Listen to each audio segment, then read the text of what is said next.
2.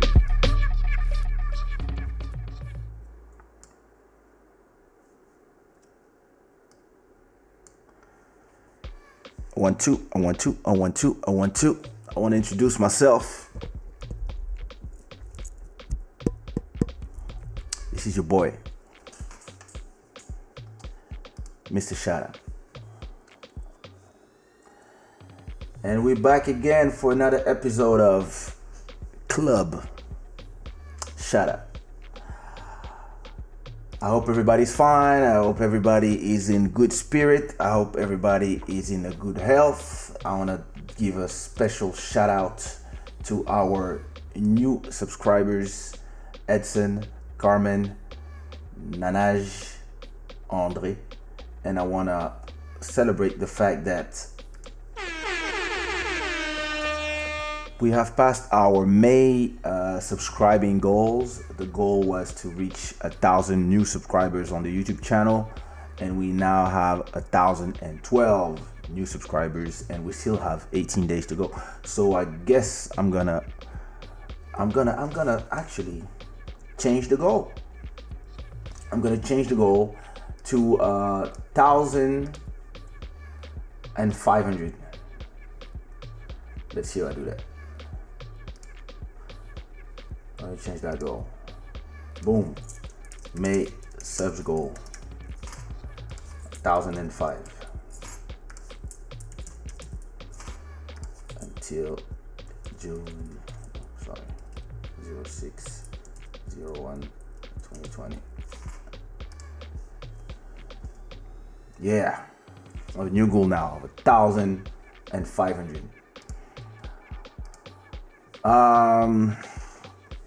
Other than that, so what I want to speak about tonight, before I say hi to everybody that's here. Before I say hi to everybody that's here, I'm going to give you some updates. First, about my health. I think I'm fine. I'm okay. I'm recovering from whatever I have. I'm about to go get tested for coronavirus, just in case, just to make sure. But since last week, it's been a week actually. I'm really feeling well now. I'm still resting. I'm sleeping a lot. The cough I have is almost gone. It's still there, but I take my medicine. I drink a lot of ginger. I take a lot of rest, and I protect people around me, which is the most important. So I will still go to the hospital and get tested, just to make sure that I know what's going on. As always, this show is brought to you by Shada, my sponsor, which is also my company, and that Aware, of course. As you can see now, I created a donation link, so you can I didn't even test that shit. Let me see. Just take a photo of it. Let me see if it works. Wow, that shit works. That's easier. We're building slowly. Today I want to have a conversation with you guys. I thought I would go early because my daughter fell asleep early, but then I decided to do some graphics, and I'm testing some new update to the Logic, the software that I use to make music, and there are some very, very interesting updates that I'm gonna have fun with after we're done with this live.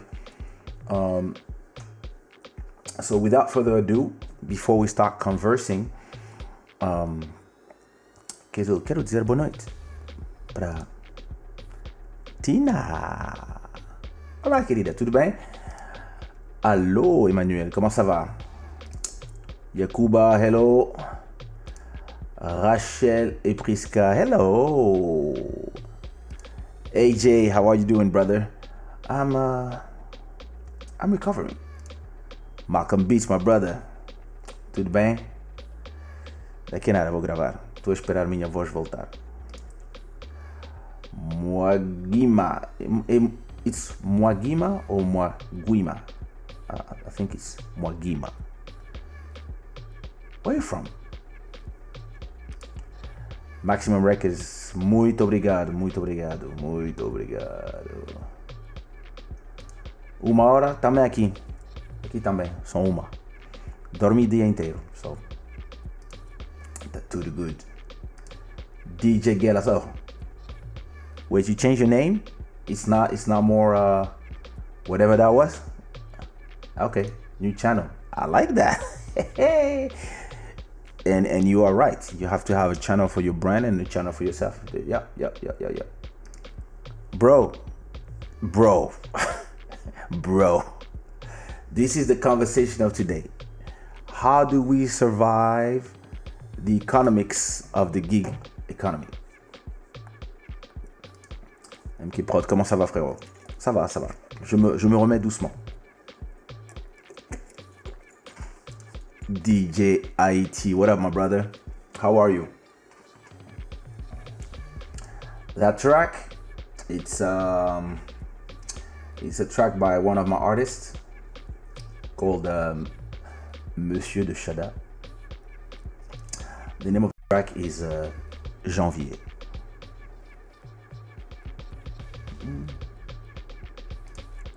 You didn't get it? You didn't receive it in the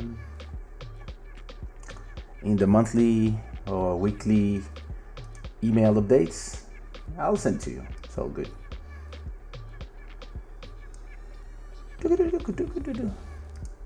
Ah, IT. Just like DJ IT.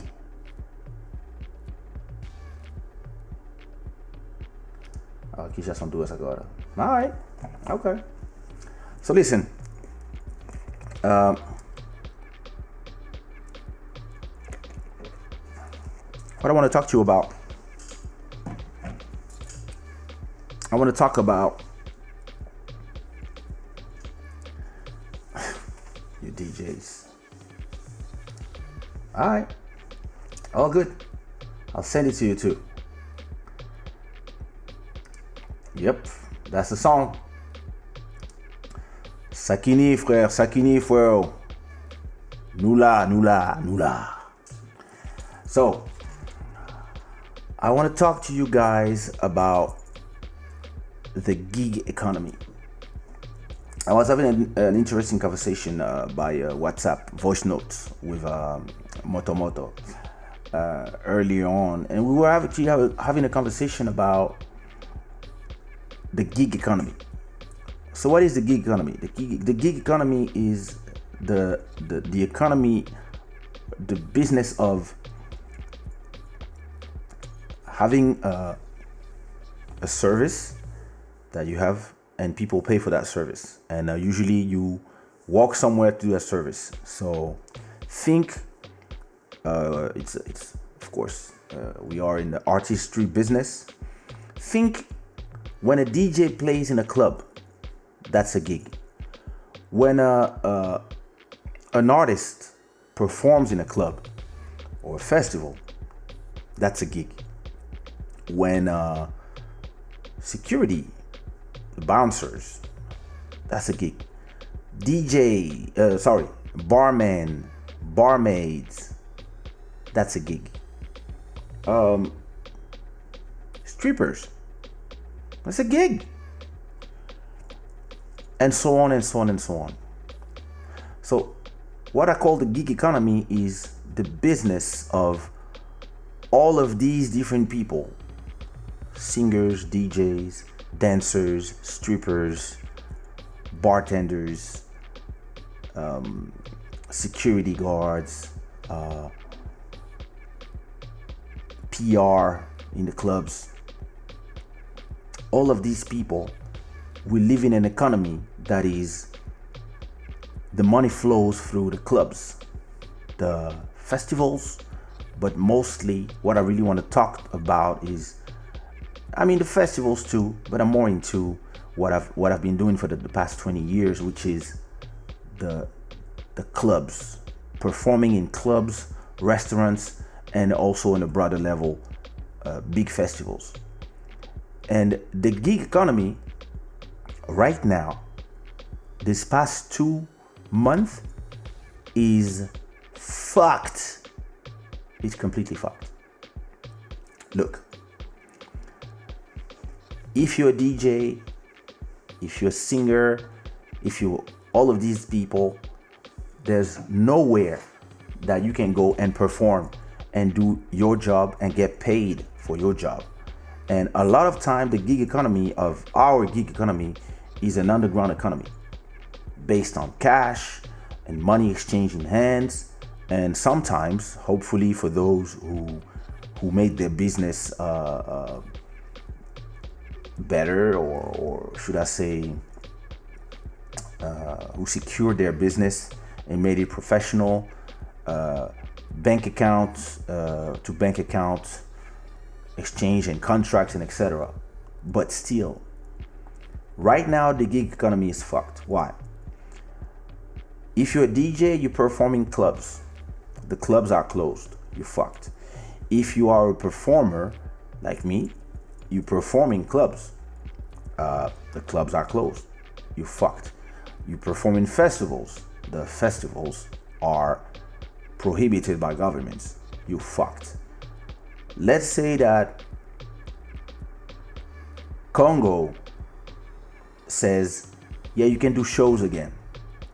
Okay, the borders are closed, so I cannot leave Portugal to go to Congo to do the gig outside of Portugal. I'm fucked. You cannot leave France to go to Congo. You're fucked. Let's say that Portugal opened their borders and Congo opened their borders, but still, once you arrive in Congo, or if you come from Congo to France, you still have to spend 2 weeks in quarantine just for safety. You're fucked, because you're not gonna stay 2 weeks somewhere and wait to perform. Nobody's gonna pay you 2 weeks of hotel so you can perform somewhere. So you fucked. Let's say that everything is now fine between Portugal and Congo, and you can go arrive and perform. Well, I still have to go through Istanbul. Let's say that Istanbul is fucked, because I'll take Turkish Airlines from Lisbon to Istanbul, then Istanbul to Kinshasa. Let's say that in Istanbul they tell me, no, you have to stay 2 weeks. Boom, you fucked again. Let's say that you are a stripper. The clubs are closed. You fucked. Let's say that you are a DJ and you go from places to places to perform every week, you fucked. So the thing is this: since we're all fucked, we've been fucked for 2 months, and trust me, 2020 is finished. 2020, as a performer, it's a year that is over. You're not gonna make anything that people will pay you and travel you out of wherever you are to come to wherever they are to perform for their club, their public, their party, their private party, their boat, whatever. All this is impossible because most countries are still or about to get out of quarantine, and there's still no vaccine, there's still no remedy. So nobody's gonna take a risk to open a club. Look, there was a story now in South Korea. So South Korea opened a few, I think that last week they opened, they opened the clubs. So what happened? There's one gay guy who decided, I'm gonna go in. I missed my peers.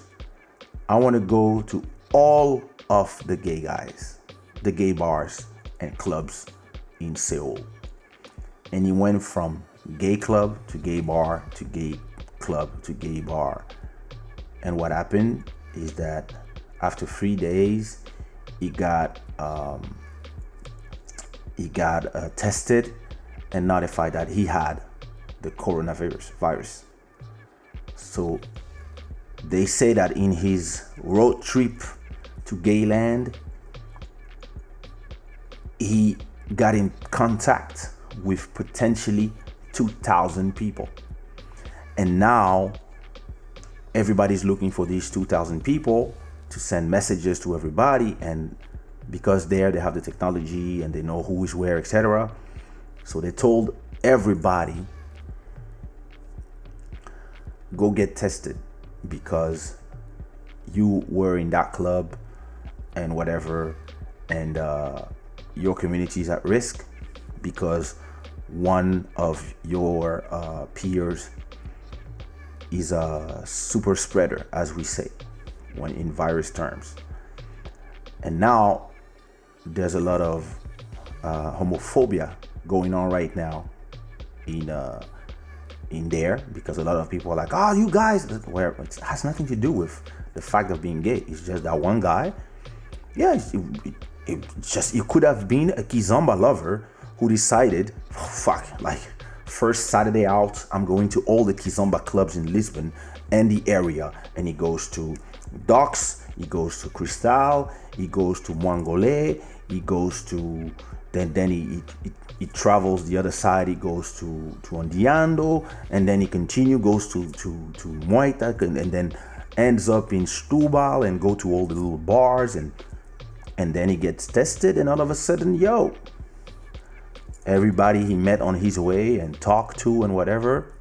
So what's going on is that now Seoul decided we're closing all the bars again and all the clubs and all the DJs, the dancers, the singers, the bouncers, the etc.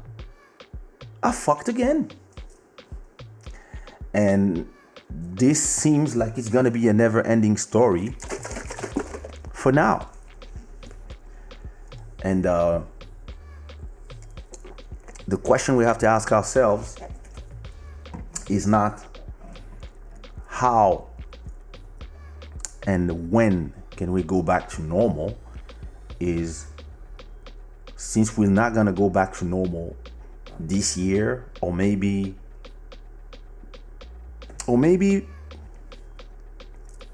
until October, what do we do? How do we survive the death of the gig economy?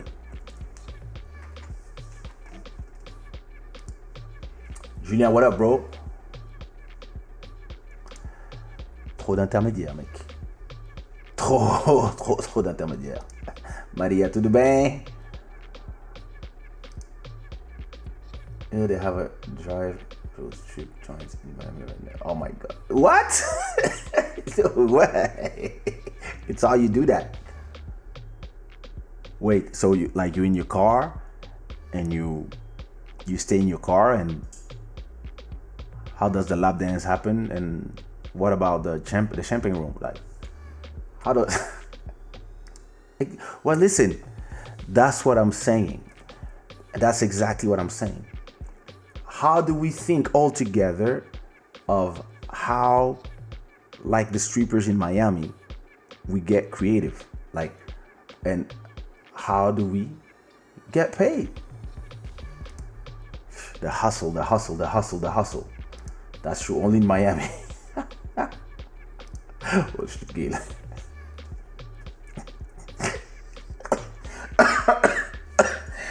Oh my god. Let me get some ginger.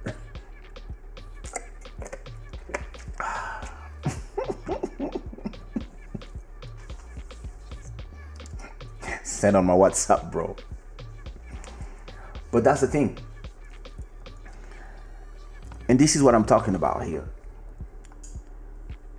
What do we do so that, since our normal economy, the normal gig economy is just stopped, it's over for now? Hello, Grim on the beats. What do we do to go from where we are to until things go back to normal. In not listen, things will not go back to normal before at least a whole year. Trust my word on this. Even if they find a vaccine, like I heard that Sanofi has a possibility of a vaccine, and everybody's already fighting about it, or they find medicine or something. By the time everything goes back to speed, and they find a way for people to be out, and even if they contract the virus, it becomes like a cough or a flu, and that you just have to take your pills, and it doesn't take you to pneumonia or severe atrophy of your lungs. Forget 2020, but so we are in May. So you have June, July, August, September, October, November, December. That's 7 months. So what do we do for the rest of the year? This is my question to you guys. And what a lot of people have been doing is they've been performing for free online. Hola, Titilson. So what everybody has been doing is working on their brands. Since everybody's sitting at home, we can stay at home and since they're all at home and we are home too, at least let's get creative. So I've been making songs. People have been performing. All the DJs are I've never seen so many DJs going live on Instagram. I've never seen so many singers singing on Instagram. Battles everywhere. A lot of people are just there having conversations, and there's some great content. There's some great entertaining content, but the only people making money are fucking Instagram. And well, this is our content. So how do we go from, if you're a DJ and I don't know how much a DJ sells nowadays, and you take X for a gig and you used to make 2 gigs a week or 1 gig every Saturday, or you have a residency somewhere, and all this is stopped. How do you survive? How do you pay your rent? How do you feed your family or families? Sorry, I was thinking about one DJ that has 2 families, and like he has a phone. He do a special code on his phone, and all of a sudden,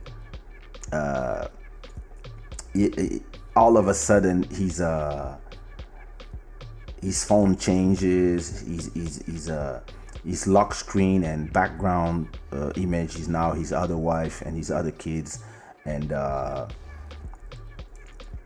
all his numbers change too. So his other girl or wife or whatever disappear, and the other kids disappear.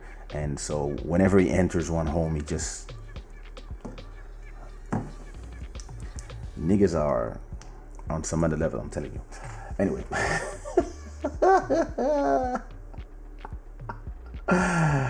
It's a new world. Notéon, what up? Ça va.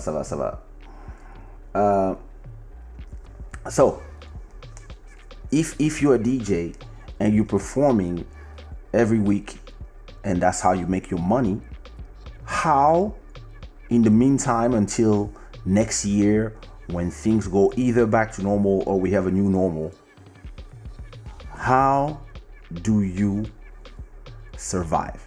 And those are questions that nobody is asking, and nobody is thinking about it, because everybody was used to their small routine.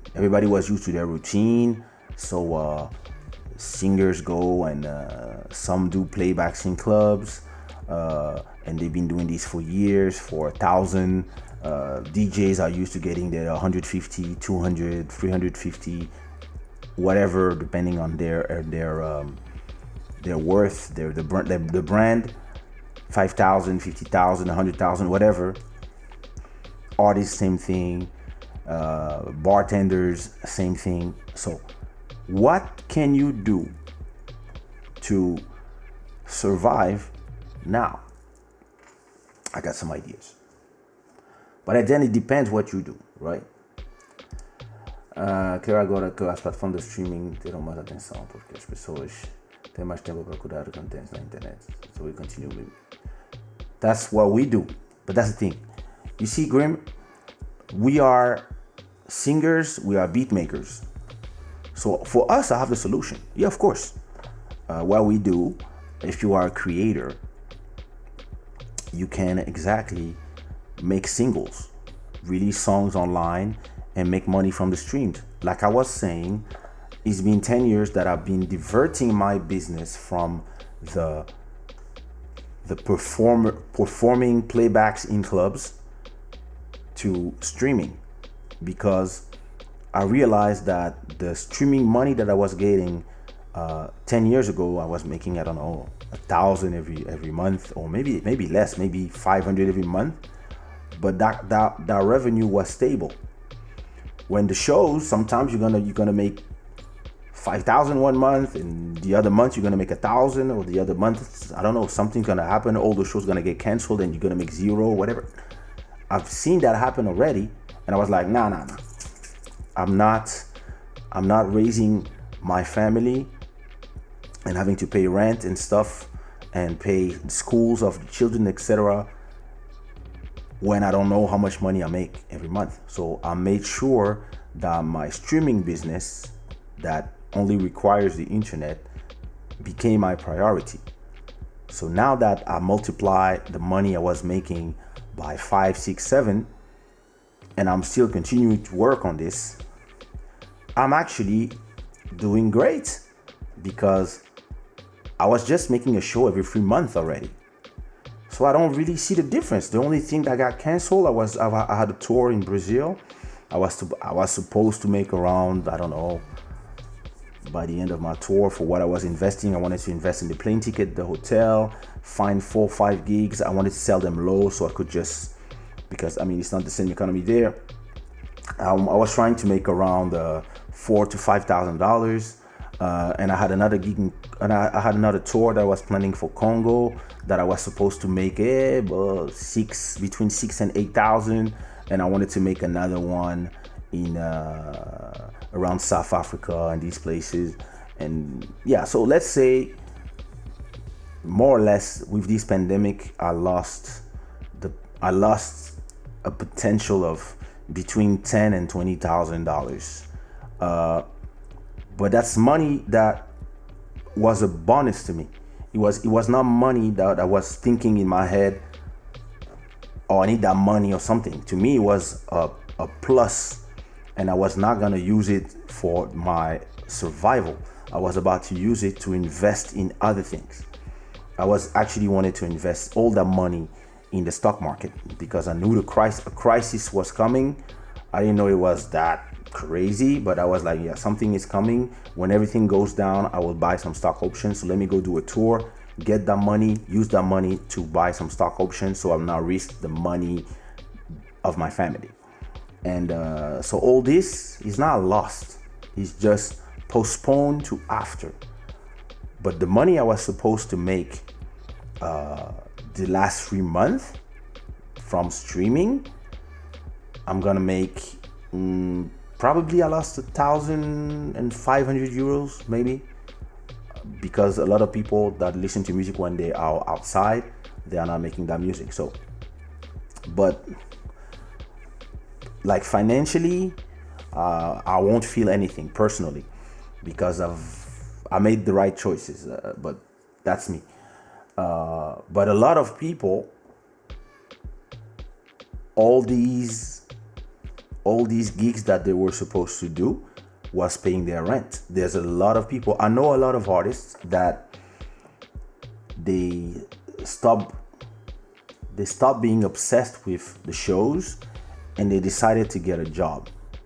And I remember that I'm thinking of a woman, a friend of mine, especially that I worked with for 15 years.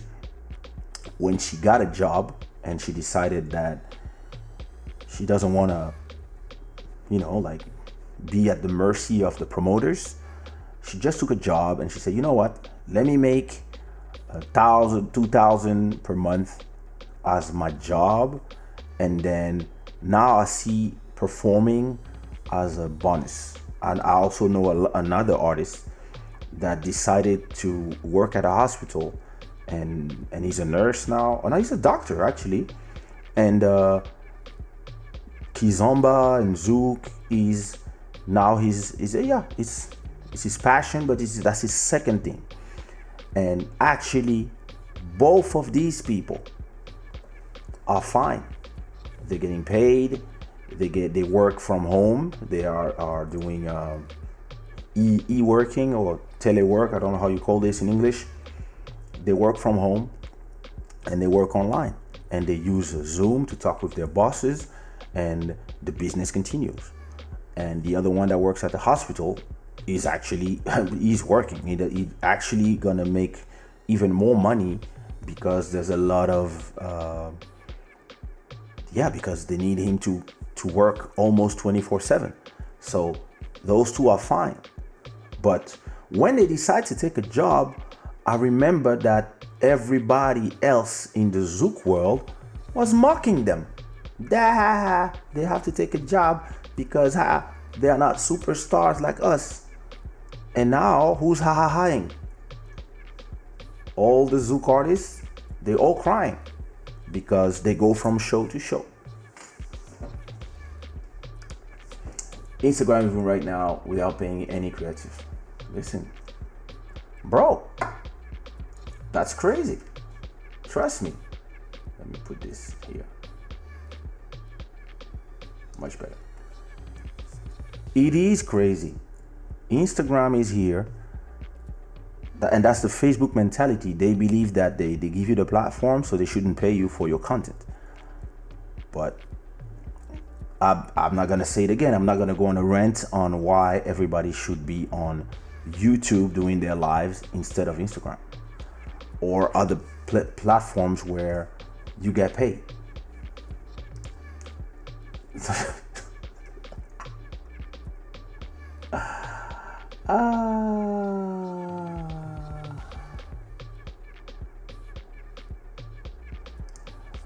Para os que precisam casa para trabalhos, they will need to make shift to work crowd every time. That's one thing. Listen, and it's a real problem right now. A lot of these people, some of them, we cannot even go work.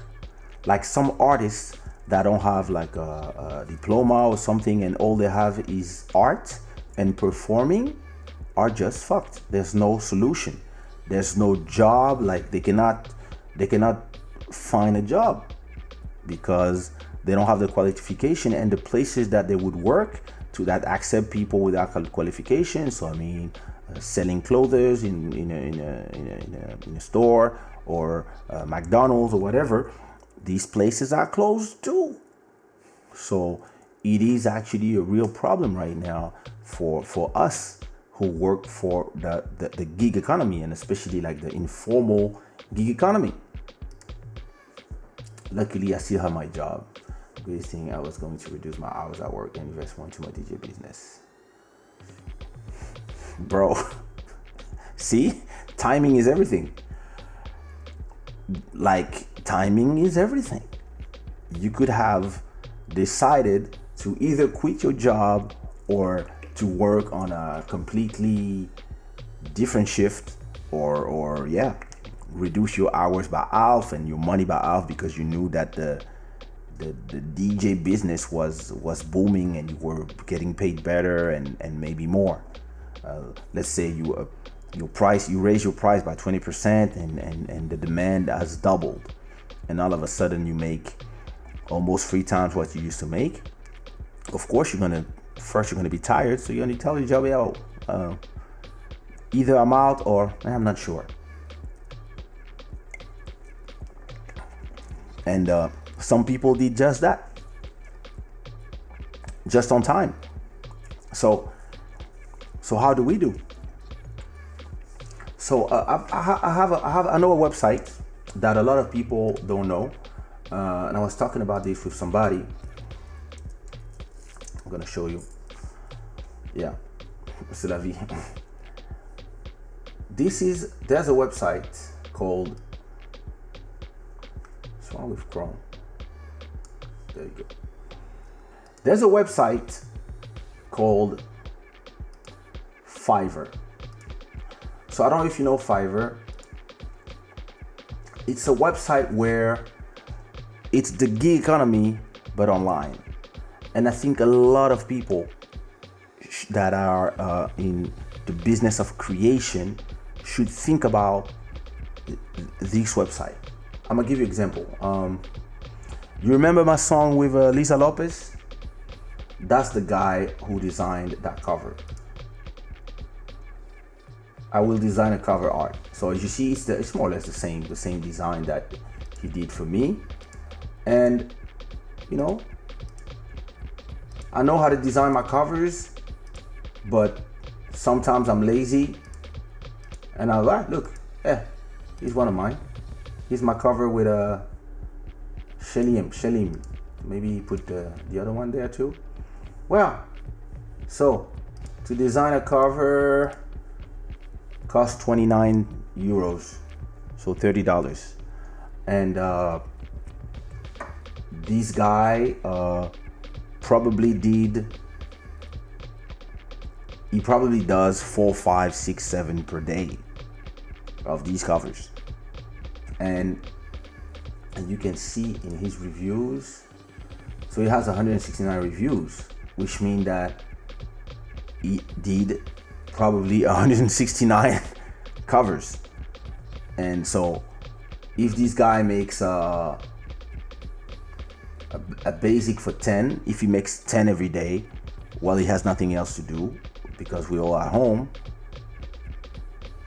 and everybody's like, there's 40,000 new song released every day. So if you can make 10 every day, you make 100 every day, you make 3,000 per month. And there's a lot of other things like programming, digital marketing, translation, writing. You can receive, for example, subtitles for a video in French or in English, and you can translate them to whatever other language you speak. There's animators there. Music, look. If you're a DJ, look at that.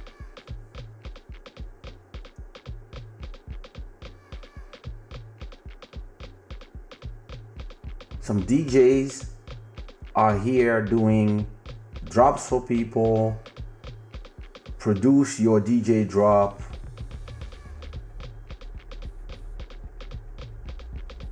You can even sell mixes. You can scratch on a beat for $10, and you can. So let's say that for example, let's say that I'm looking for saxophone. I'm gonna tag saxophone. There you go. I will record top quality saxophone for your project. 62. Let me get myself to the. No. Yeah. 62. I will record saxophone for your next Grammy Award. 20. Look at that. A bunch of saxophone artists.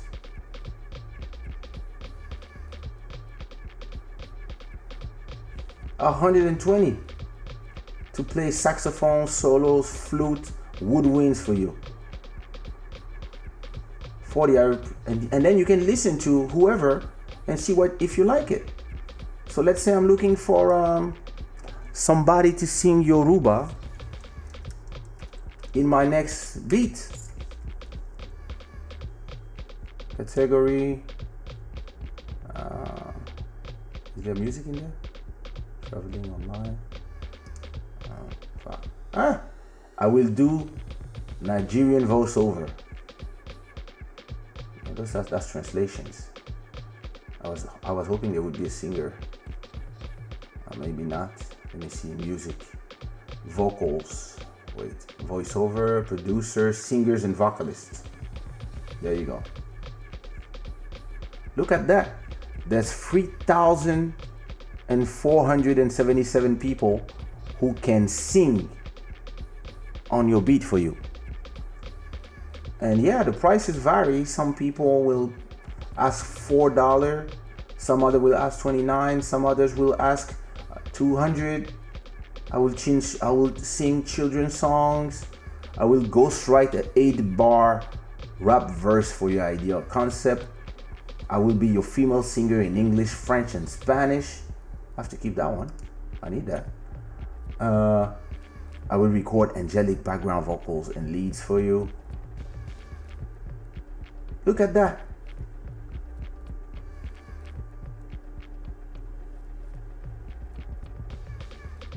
Business consulting, virtual assistant. Some niggas will be your assistant. I will be your virtual administrative assistant. I will assist I will be your customer service. Listen, there's so much stuff. Listen, game creation. You want to create a game? Programmers, I will develop a game according to your ideas. Look at that. Ain't that crazy?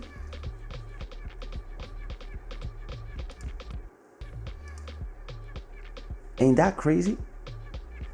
This means that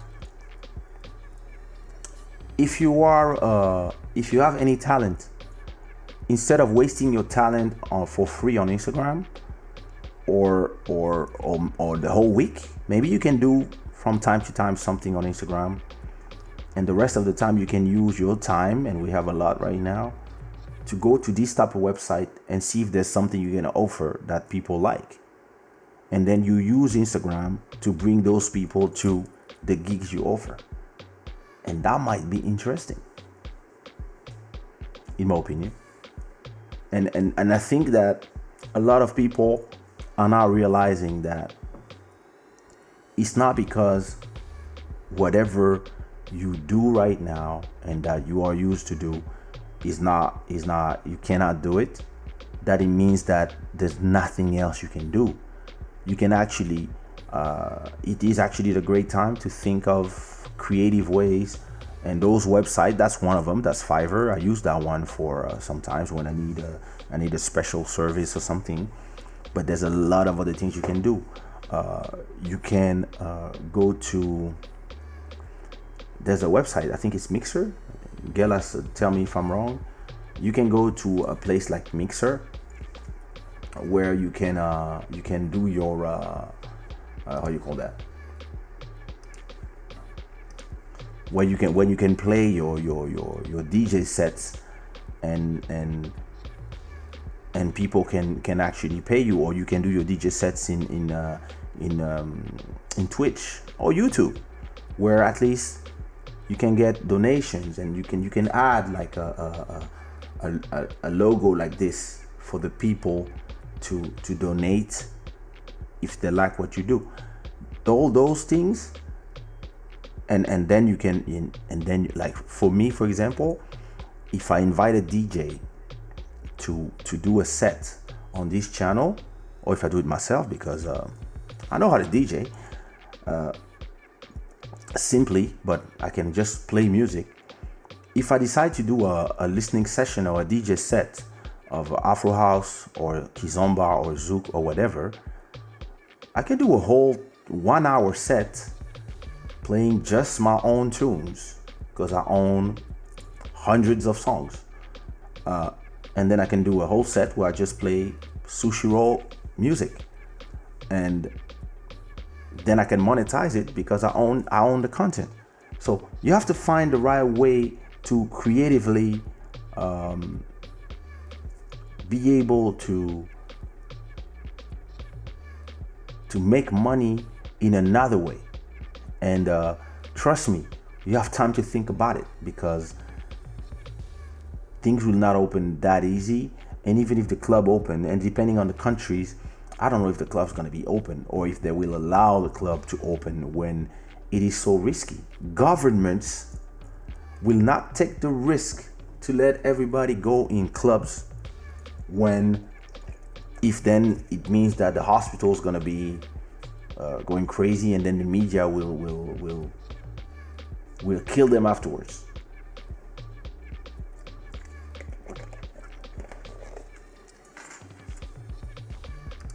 Yes, you have to, bro.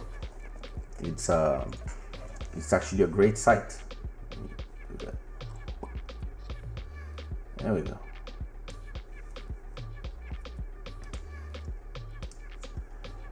Being resourceful is an underestimated skill in itself. Even some of us that have a 9-to-5 jobs can use that to make extra money investing. Yep. Listen, I think that the best thing about me is being resourceful. I really think that that's one thing about me. I'm not a person who stays there and laments on my life or on the fact that things are not going the way I want. This is something that I'm not. There's always resources. There's always ways to reinvent yourself. And I think that the day I will start doing a live show where I talk about my career from the beginning. You will realize how I had to reinvent myself over and over and over and over again. Like, I went from rap to rap on Zouk to rap on Kizomba to sing on Zouk and Kizomba to Afro beats 10 years before everybody, to publishing, production, co-production, production alone with a team, production alone from my living room. And the things that people used to do 15 years ago because they didn't have any resources, I do them today because it makes sense.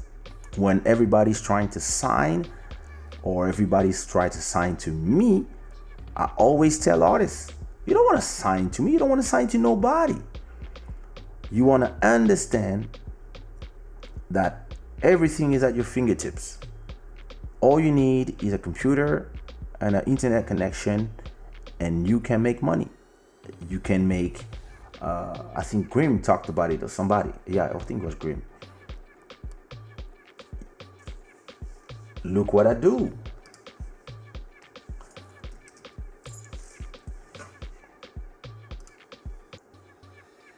Look at that.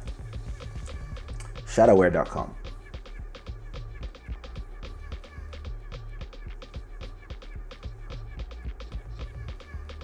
So I created this whole collection of I did everything in Photoshop. I never seen the product. I'm gonna receive them in the coming weeks, and then I will test them. But I don't print them. I don't. All I do is design on Photoshops on the templates, and I have all these products, plus all these things, including the one I'm wearing right now. I design everything on Photoshop by myself here in the same desk that you see me. And look at this. It is. Then I just create an account on Shopify, connected with Printful, with that is a white product. Is a white how you say? Is a white label product. And then this is a side hustle. This is not my main business, but it brings revenue. And look, I have this is a Shadaware product. Wait, let me see where it is. And the cases. So I designed this on Photoshop. Where is it?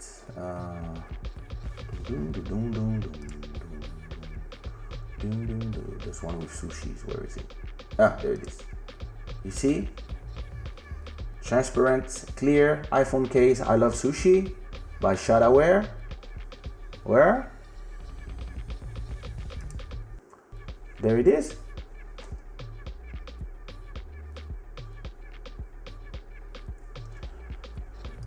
completely designed by me at home. And I sell them for 22 euros. And people buy them because they like my brand, because they like the product, they like the idea, and it costs 11 to produce, and you sell them at the cost you want. You can sell them at 13, 14, or if you believe that your brand has some value to people, people will buy if they want to buy, and that's money to be made. You see what I mean? Beijinhos, Tina. Tudo bem contigo? Estás onde, por acaso? I do agree. I've always been respectful. Respectful too, but resourceful. That's true. Listen, you don't survive in a business for 20 years by being the same person over and over again, by doing the same thing over and over again, and by never reinventing yourself, asking yourself if the things you are doing are right. Listen, in 2007, I have a vlog, I have to find it, that in 2007, I'm telling my manager, okay, everything is fine. We're making a lot of money. We're doing a lot of shows around the world. We're in Mozambique right now, but we have to think about in 10 years, in 2017. What are we going to do? Who are we going to be? How long are we going to be able to do the same thing? And I don't think we will be able to do the same thing, because the world will change. The clubs we know will change. The club owners will change. The party promoters will change. There's going to be new artists, younger, that will come to the market. And we don't have to try to stay in the position where we are forever. What we have to do is move forward and not stay in the comfort zone thinking that everything is all cool, because anything can happen. And look, this pandemic is anything.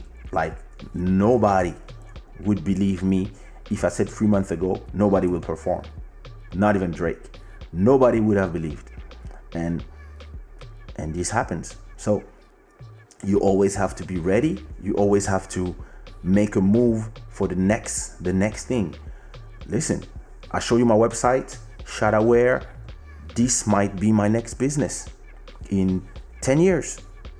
Or maybe my daughter one day will transform it into something that is huge, or my son. Or maybe that from these conversation, my next business will be conferences or consulting. Maybe people will pay me $500 for 30 minutes or 1 hour conversation about their business, just to pick my brains on ideas. People like Gary Vee get paid millions to go to. Let me not talk about people that I don't know personally. I have a friend of mine. She lives in Miami, and she travels to New York every week, and companies pay her top dollar. I don't know how much per hour she gets, but trust me, when you see where she lives, you know she makes a lot of money. And they pay her to listen to their ideas and to say, yes, no, that's a good idea, but maybe you could do more like this. And they pay her sometimes to test the website, why it's in beta, and tell them what works, what doesn't work, and why it works and why it doesn't work.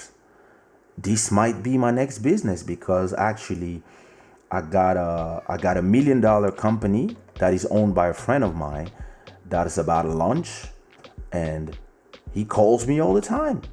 Please, can you test the product? What do you think of that? We want to do something with. I cannot reveal what it's gonna be about, but there's gonna be digital money, and there's gonna be media in there and stuff. And he has a lot of ideas, and he asked me for my opinion because he knows I'm tech savvy. And so he's my homie, so I give him my opinion. But at a point, If he keeps asking me for my opinion, I say, bro, are you gonna hire me as a consultant? So, because those ideas and these things that you are asking me, they cost a lot of money. Some people will ask you $5,000 for every hour that they speak with you, and you have millions of dollars. So, let's talk business. And me, I'm not afraid to leave the music game as a performer or as this being my main business. If tomorrow I can get millions of dollars doing something else. If I make 100,000 per year with music, and something else brings me 300 or 200,000 per year or more, I'm out. Why not? I got 500 songs already. You guys didn't even listen to 20% of my catalog. Go discover my songs until I come back. And this doesn't prevent me from making new music, because as you can see, I record with this microphone, I shoot videos with this camera, and I have my lights here. And whenever I feel like, I want to release a new song, I take my microphone and you seen already, I need an hour or two to record a song. So it doesn't mean that I quit making music.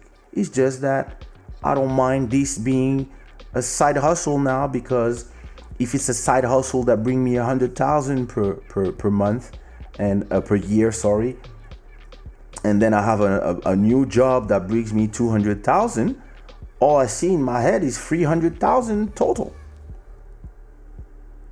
And a lot of people, their problem is this: they're scared of going to the next thing. So they are not resourceful. They don't think of the future. I remember 15 to 17 years ago, I read an article about unlimited internet data by ADSL and Wi-Fi.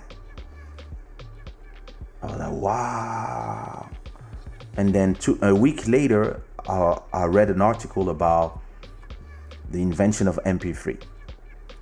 And with the MP3, you could transform a 40 megabyte file into an 8 megabyte file. And I remember reading this 15, 20 years ago, I don't remember. But I remember reading this and I was like, oh my God, we fucked. And that's how my brain functions. I was just like, wait a minute.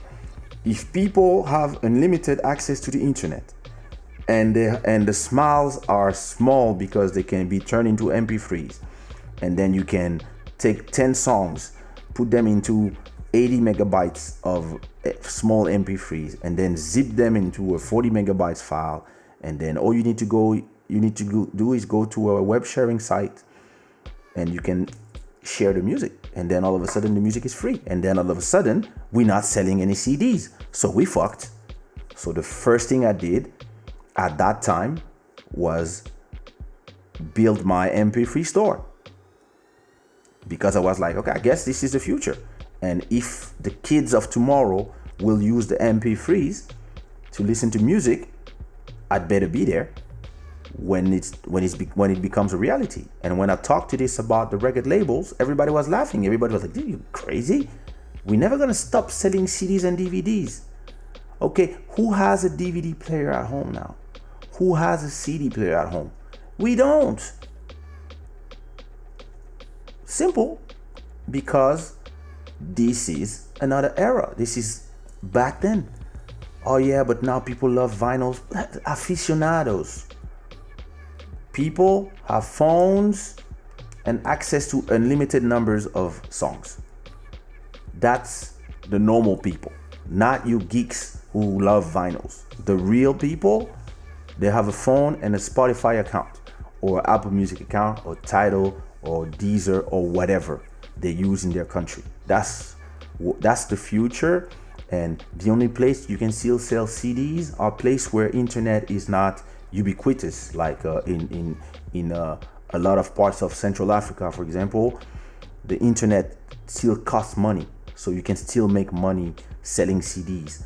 But most kids, they will still go listen to your songs on YouTube. So it's over. So you always have to be on the forefront of technology and try to understand what two new technologies that don't have nothing to do with each other, when they collide, what they will do for your business. And that's when you can go forward. I was the first African artist to have my whole catalog on iTunes back then. And again, and I was the first African artist to release my whole album on YouTube the same time I released the CD. And everybody was telling me I'm crazy.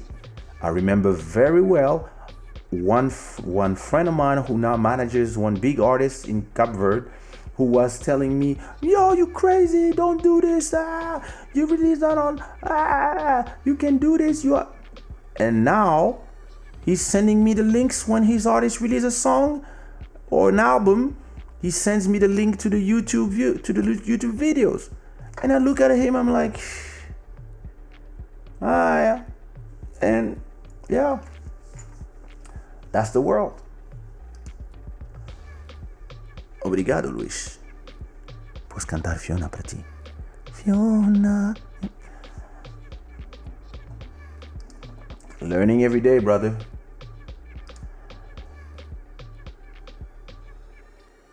Exactly, bro.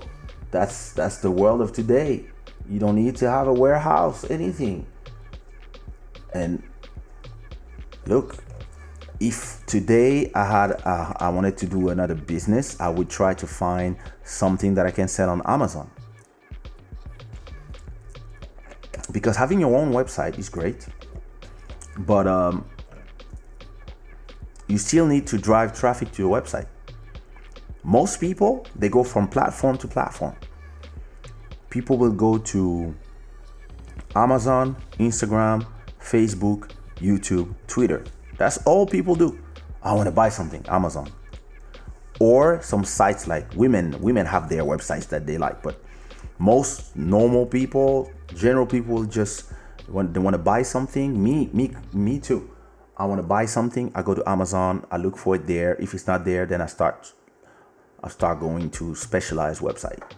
So the next move for my brand, shadaware.com, the next move is to connect my white label supply to Amazon. And the great thing about them is that everything is already in place. So that's amazing.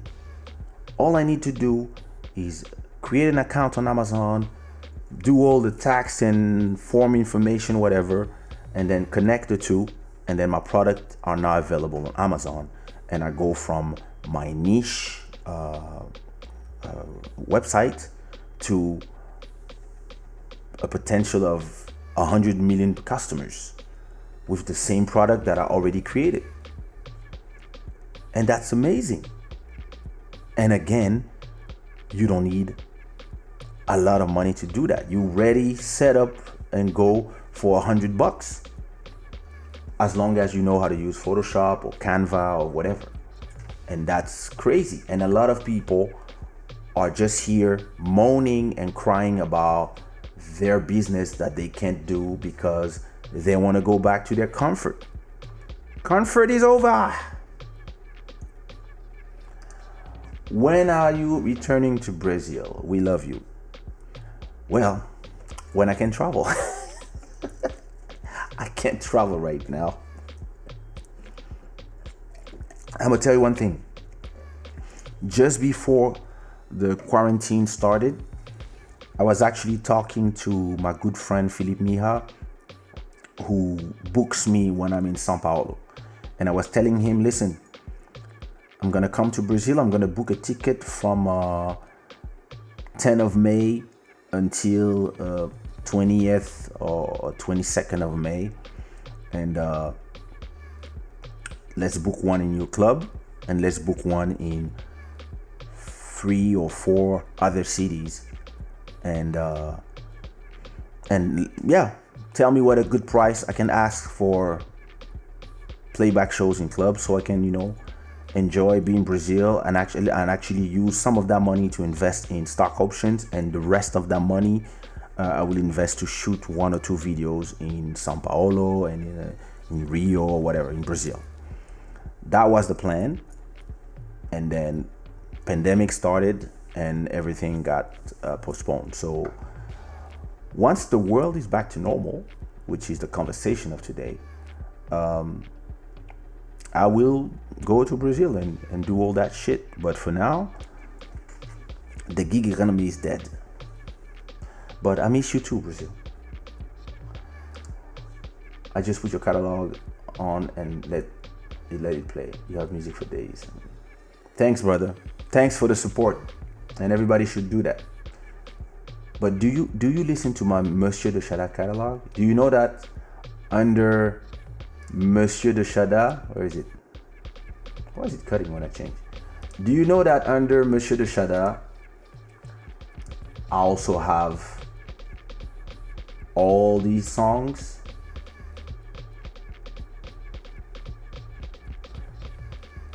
Since 2010. And do you know that I have one album here and another album?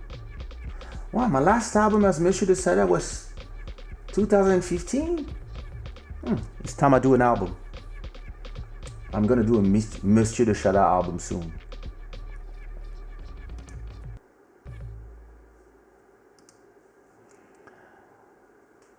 Where was I?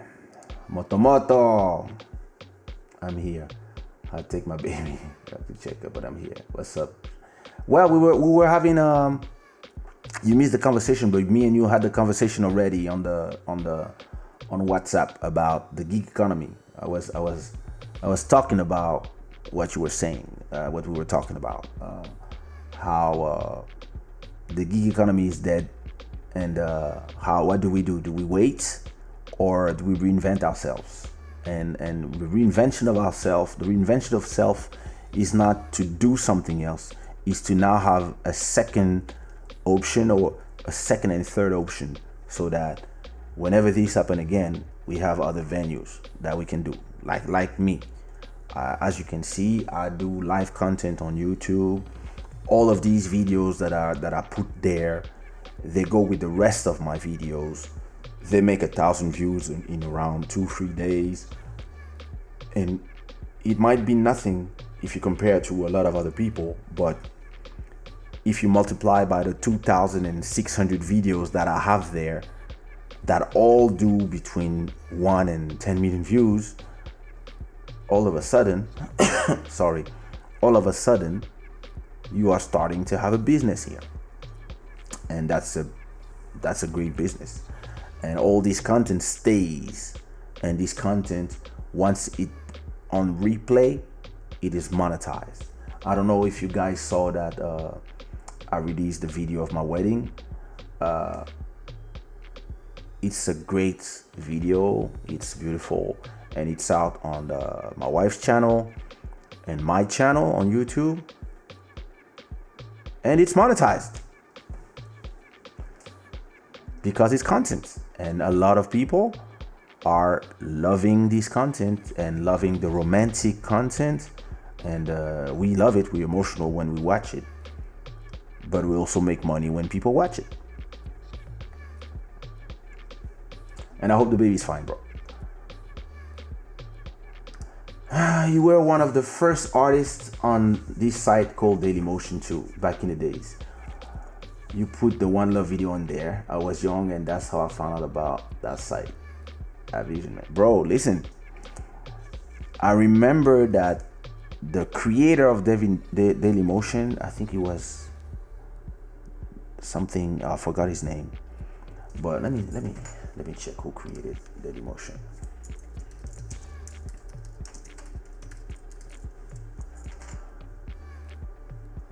Exactly. Benjamin Bejbaum. So this guy, When I arrived on Dailymotion, I put the One Love video and I start putting some vlogs in there. And it was before YouTube even existed, because people don't know, but Dailymotion was there just before YouTube. And there was also a website called Fiverr where I was also putting my videos. At that time, I was putting my videos in all the sites at the same time. That was before YouTube wins. And he sends me a private message on the platform. I think that, yeah, there was a private message section or comment, I don't remember, but he sends me a message and he says, wow, welcome to the platform. And when you signed up, 50 other people signed up, including guys like this right here. Like, those soldiers follow me on every website. When I arrive in a website, they come with me. And he told me, wow, you came here with your community. And that's great. Thanks for coming and share. And if you need anything, and et cetera, et cetera. And the first thing I asked him was, are you going to add monetization? And he told me yes. And I was like, okay, let me know when it's done and let me know what I can do and da.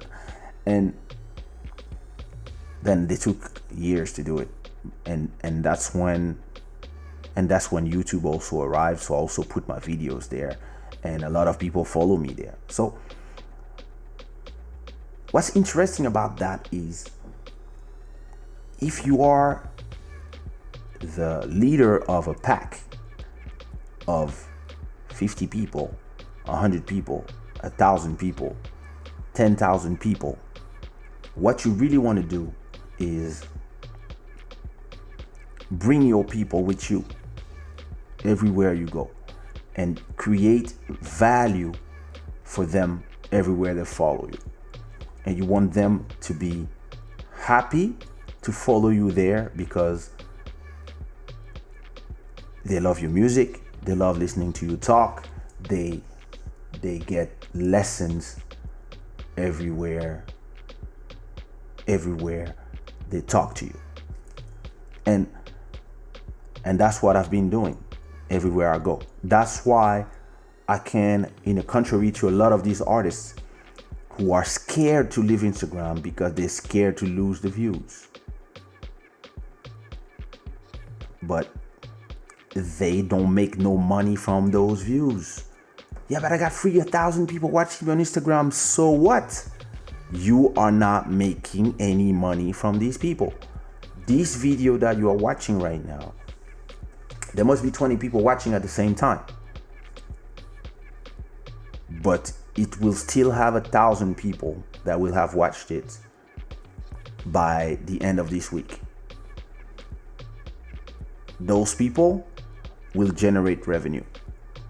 I prefer 1,000 people that generate revenue than 6,000 people that just generate likes, comment, and sometimes stupid comments. Because a lot of people, they just come there to appear, and they have nothing to say other than bullshit. So it's your choice as a creator. And a lot of creators are scared of money. They're scared to make money. They're scared to ask for money. And look at what I was watching something, and I sent the link to Gallus. I'm gonna show you where all of us are. I mean, all of them, but my peers are doing a bunch of free live shows on Instagram. If you look at this idea of a QR code for donation, or this place where I'm putting my own logos for now, what's gonna be interesting, is it looping? Let me check my thing. Loop. It's supposed to loop, bro. There you go. Autoplay and loop. Now we're talking. Yeah, sorry. So this place here, I will find somebody that their sole job is to find small companies that don't have a lot of money but are interested in also promoting their brand, clothing, etc., etc. And I will tell them, for 10 episodes of Club Shada Live, which represent in a month or a whole year, let's say 10,000, 20,000, 30,000 views, when you put all the videos, you will have your logo in there in rotation with the rest. If you pay 250 euros for 10 episodes, it's just the price that I put like that. And or you can pay 250 for here on this empty space, your logo in color alone by itself with a QR code like this, where people can just flash and it takes them to your website. If you sell beer, cigars, whatever, anything that is not harmful, whatever, you have a bar, you have a shisha, whatever, you pay 250 for one episode, or you pay 250 on the rotating one for 10, and your content will be there forever. It will be available on the replay, etc., etc., etc., etc.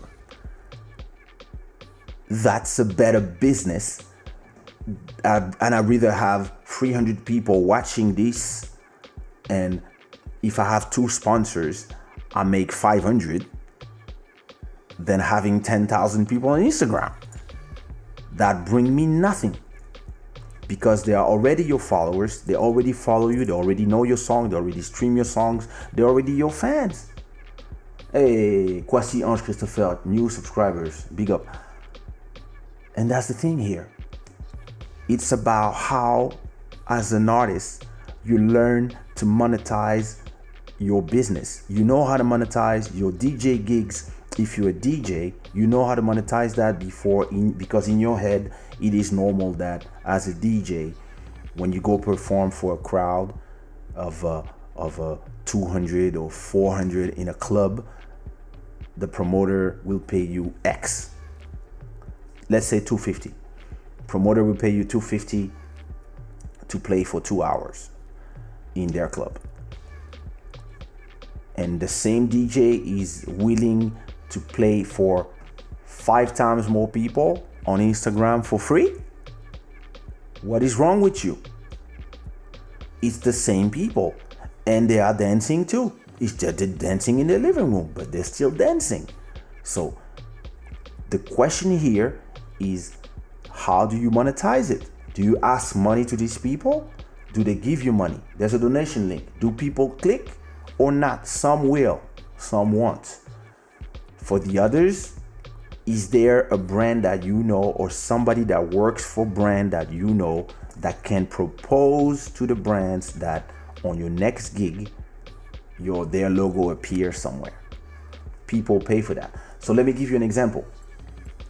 This is an artist called Lucas Luco. He's a Brazilian, and you will see where I got my idea for the donation.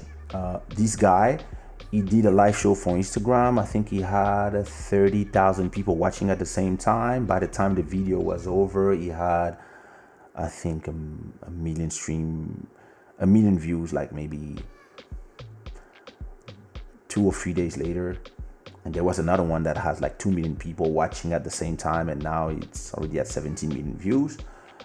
And this is what they did. See? Logos, sponsor. And Go After, that's a sponsor. Pernambucanas, that's a sponsor. PayPal, that's a sponsor. You even have somebody doing translating for the people who don't hear. That's business.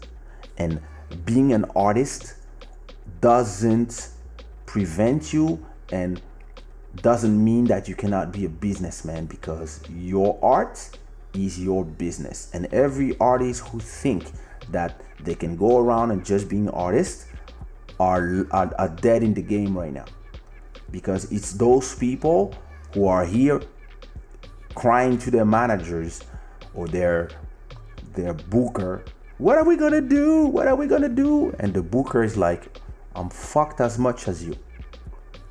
I had a conversation with a booking agent from a big artist, and he was telling me, I'm fucked. I was supposed to go to Holland, I was supposed to go to this, I was supposed to go to that. I had shows here and there, and my artist is not going nowhere because there's no show. So because I get a percentage on his cachet, I get a percentage of 0. I'm fucked. And so my conversation with him was, so what you gonna do? And he was like, I'm gonna stay home. And I was like, no, there's a lot of things you can do.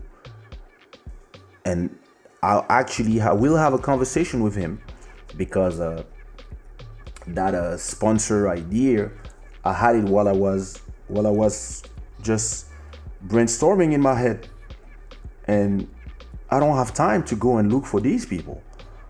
But he's at home and he has the contact with all these people, the clubs, listen, there's a bunch of people who have money to waste, and there's a bunch of people who have products that they are still selling.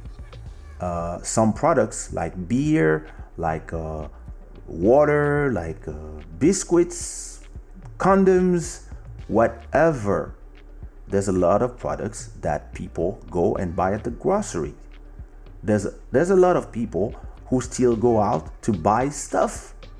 There's a lot of people who sell products online. And these people, they need you to go buy it. And they will have no problem buying a little bit of space on a DJ gig, a show, a live stream like this one. If tomorrow I start saying for 2 weeks on Instagram, yo, I will be performing on my YouTube channel, and it's not gonna be on Instagram Live, it's gonna be on YouTube, and I start saying it every day, don't forget, and I go on Instagram Live to tell people, yo, in an hour I'll be there, and then boom. And let's say I do my live and I have,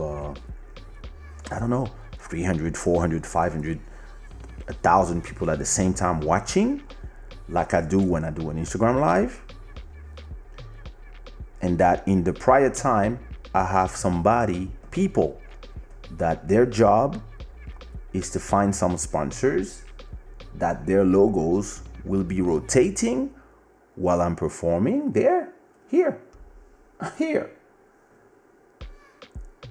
Then, yeah, let's say $250 for a place. It's gonna be a 1 hour show. He's gonna sing 6 songs, 7 songs, One Love, Question My Heart, whatever. He's gonna be live in his safe space. Hey, brother Gellas, there's a thank you. There's 2 zeros missing. Thanks, brother. And if you have those people, and you are a DJ or you are a singer, and you have people that have 2 weeks to find those people that will accept to sponsor your gig, whatever, even I say $250 for a placement in, but it can be 50, it can even be 20. But if you have 20 people or 10 people that are willing to be there, all you have to do is prepare an animation. You see that animation here? Can I touch it myself? Let's see. Then it boom, it becomes brought to you by Shada, and then it goes back. You see? So this is just a loop, and I created it in last episode. I just created it 10 minutes before. I just took, and I still have to change it. I don't like this new logo. I'm gonna go back to the old one. But all I did was, so all you have to do is you get all the logos from your different sponsors and you put them one by one in a rotating animation with no background, and then you put them there and they rotate by themselves. And then all you have to do is, once your show start, boom, you hit the thing, they're rotating, and then you go, you do your live. And if everybody pays you 50 euros to be part of this show, and you have 10 people, you have 500 euros. You're good to go. And if everybody says, yo, the next show we want to pay 2, so you have 2 shows, you make 1,000, you pay your rent. You're surviving. Or you can go on Instagram Live and do it for free and make no fucking money. Up to you.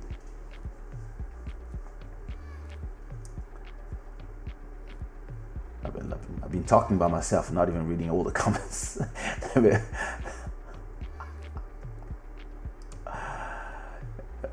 I'm always good. Yep.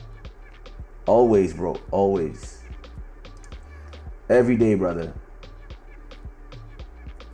I think I saw this.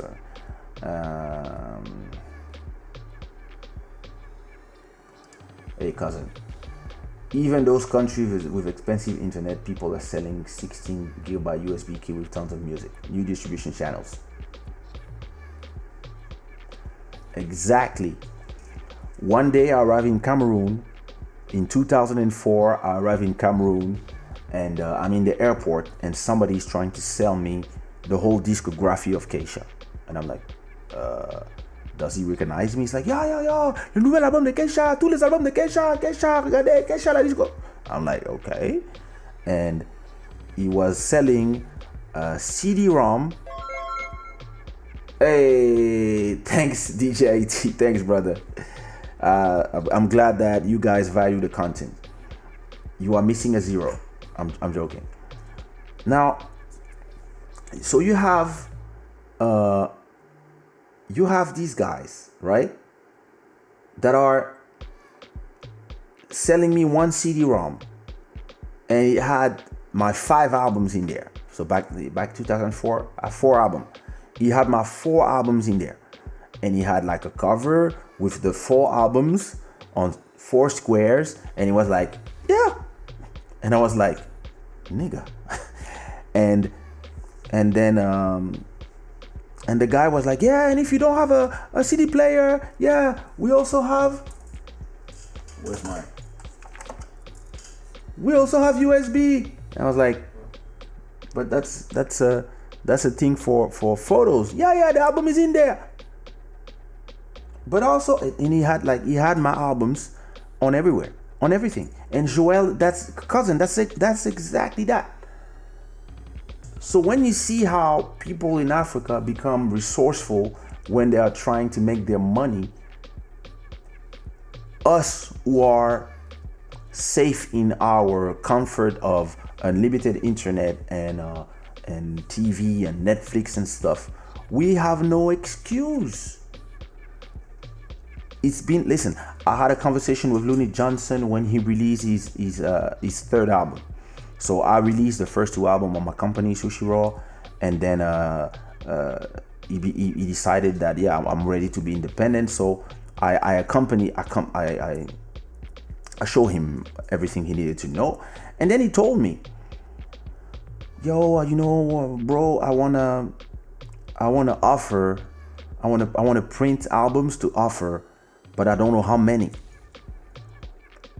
And so how many CDs you think I should print to give to the people in the shows? And I just answered to him with one question. I said, do you have a CD player at home? And he was like, no. And I'm like, and do you think your fans who are between 15 years old and 20, those who are in the clubs in Portugal, do you think they have CD players? And he was like, I don't think so. And I was like, so why you want to print CDs? And he was like, oh shit. And that I told him, if I was you, if you want to offer your albums, offer them in small USB keys, because you can be sure that you will have more fans that have your albums that have USB keys and computers than fans that have CD players. And I don't even know if you need to give them this, because those fans, your album will be on YouTube, so they will all listen to it on YouTube anyway. So maybe the best thing you should do would be to give them t-shirts, because a t-shirt, yes, it can be, but it's I mean, you cannot digitize and duplicate and send a t-shirt as easily as an album. That's what I mean. And that's what I told him. I said, bro, don't bother offering albums, because even those people, when you're throwing album in the shows, they hear, but then they hear with the album and they're like, what am I doing with this? Where do I insert this? And that's the world of today. So you have to be creative and understand, like, there's always new means of distributions, and nowadays the mean of distribution of the content is online. That's it. People go online, and that's where they distribute their content. So if you are a DJ, it's online right now. If you're a singer, it's online. If you are a bartender, you open a YouTube channel and you go live like this, and you make cocktails. Today we're gonna make a X whatever martini. Boom. Create a thing. Explain what you're using, how you're doing it. Da da da da da. Film this in a nice setting, and then have some wine or some spiritual. We say spiritual in French. I don't know if you say that for alcohol companies. You have a whiskey or a vodka brand or whatever, give you $250 to sponsor your next 5 videos, and you put their logo there. Or you, before your video starts, you say brought to you by whatever vodka, and then you do some cocktails. And a lot of people who are at home bored and want to get drunk will love your content, because they will try to do the cocktail. You will show them, you see, you take this, and then you take a little bit of this, or you, and so how do I shake? You just need either 2 glasses, or you can buy this at the grocery, this, and then what people will do, they will go at the grocery and they will buy everything they need to make the next cocktail. They will buy some alcohol, some stuff, and they will watch your video again so they can do the damn cocktail. And your sponsor will be happy, because you will tell him, yo, listen, I had 1,000 views. Wow, 1,000 people saw my logo. Okay, that was worth the 250 or the 50 or the 100, whatever you sell it. And your YouTube will be monetized, and you will make a little bit of money every time people watch those videos. And you never know, they can go viral. You never know, because everybody loves to know how to make a cocktail. And then you can become a celebrity cocktail maker. And then all of a sudden, your club used to pay you 150, but when clubs reopen, some club owner calls you and say, yo, you are famous now because of your cocktails that you do on Instagram and Facebook and whatever. We will pay you 1,000 to come for nights. If you build your brand, your community will follow you. You see, this is my brand, Kaysha, Club Shada, and my community is you guys. and you are not live on Instagram, I mean, and the good thing, maybe you are watching me on your TV and you can still be on your Instagram at the same time. I'm not blocking your Instagram so you can view your 200 videos per day while you're watching me, and you forget them tomorrow and see another 200 tomorrow. That's amazing. I'm giving you a great service.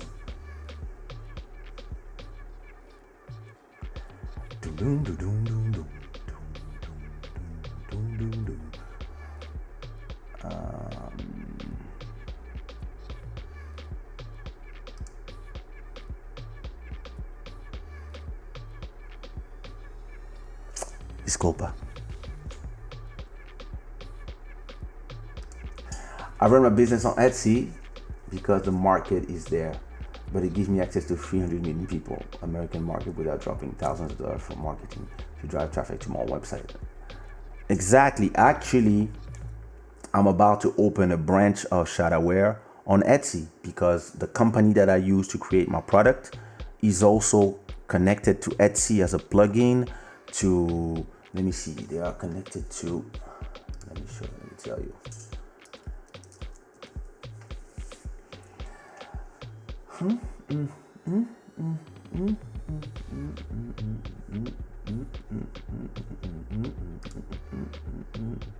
So they are connected to Shopify, WooCommerce, Wix.com, BigCommerce, PrestaShop, Magento, Gumroad, ShipStation, Weebly, Squarespace, Big Cartel, 3D Cart, eLaunch, Etsy, Amazon, eBay, Witch, Store Envy, Bonanza, etc., because it's a plugin. You create your product and then you can make your product available to all these places. And actually, Etsy and Amazon are my next. I'm already on Wish. But I'm gonna remove Wish because I never made a sale in there. But I'm gonna connect to Etsy and to Amazon. I also have my store on Redbubble and on Print Spreadshirt, and you work on all these places. And I'm actually I make money from the marketplaces and my main store, and I don't mind where I make the money as long as I make the money. That's the difference. And oh yeah, listen, I would love to know what is the link to your Etsy, because I never used Etsy I've been there before, but I never used it as a creator. So yeah, use existing infrastructure to set up your business and do as much automation as you can. Internet is your friend. Indeed, passive income is the name.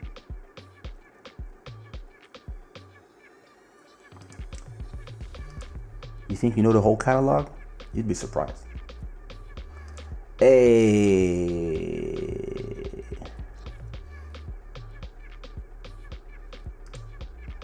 Enjoy. I've been at it for some time. But like I said before, I'm gonna do a listening session. So maybe we can do it Friday, an album listening session. I want to go to my first album and we listen to all the songs together, because I'm sure a lot of people know some hits, but they don't know like the whole content. So that might be fun, and then we can go from that album and continue until the last album.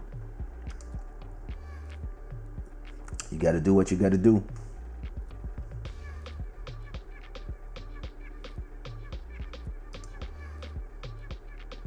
But that's the thing. A lot of people believe that the views are more important than the revenue they will generate. So it really depends. Do you have a place when you can monetize after with all those views? Are those views something that you can transform afterwards and take them to your business somewhere? Like, I'm going to give you an example. My wife Instagram, for example. So my wife, she has photos, and she has almost 200,000 people who come and watch her photos. But every time she tags a brand, she gets paid. Because that's the business we set up together. I told her, do your photos. Let the brands, in the beginning, we were giving away everything for free. Oh, can we give you yeah. Send. Soon as her wardrobe was full of stuff that she wanted, and she was like, okay, I don't need any more stuff. Every time somebody says, we would love to send you something. Yeah. What is your budget? And people will pay her to wear stuff. Or if it's something that she wants or she needs a camera, she wants a dress, she needs new hair, whatever, or makeup from Sephora, etc., then she will do it for free in exchange of products that she uses. So in this case, all those views she's making are useful. In my case, when I go live on Instagram, I don't make money. I just make people happy, and it's okay. But all the new people who come to my Instagram, from time to time, I try to send them to Shada. And when I post something to Shada, from Shada, to all these people who wear in my live, every time I post, I'm gonna sell one or two t-shirts, and I'm gonna make from each sale 10 to 15. But the real problem here is that how many people do you lose every time in the conversion? And of course, you're not gonna make 6,000 sales from 6,000 people. You're gonna think like for 1,000 people, you're gonna make one sale. But at least we have something to sell in the end. The thing is this, because it's a business. So as long as you have something to sell in the end, you do what you gotta do. But sometimes it's better to put the right content in the right place. And you have to use Instagram for some stuff, yes, because it's good for your brands, that you stay in people's head and stuff. But then I don't sell stuff on Instagram, but I sell music on Spotify, iTunes, etc. So everything I put on Instagram is a way to remind people that I exist. And then, so every time I post food and I say la guerre, one day, either I make a documentary about the food or a book or something that I can sell. And then it makes sense that you create those memes, you create those things that people will remember. At a point, even if you do it for fun in the beginning, you always have to remember that in the end, you have to funnel this into a sale.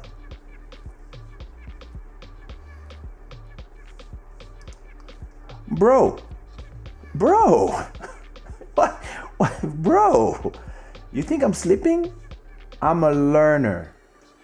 I look at the things and boom, exactly, monetize. Amen. There's nothing more valuable than understanding your worth. And this is why I love having this conversation with you guys, because we not only people who are fans and people who are here trying, it's a community of people who are also, we all create something, and we all have either a label, a brand, a podcast, something. And now more than ever is the time to create those small communities of people who will invest in your brand. Whether donations, you see, like, and you know how I did that link? Let me show you.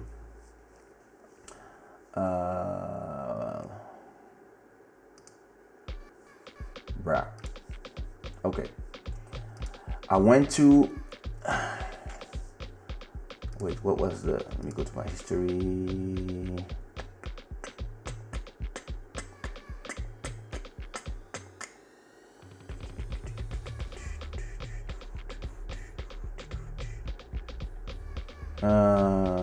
QR code generator.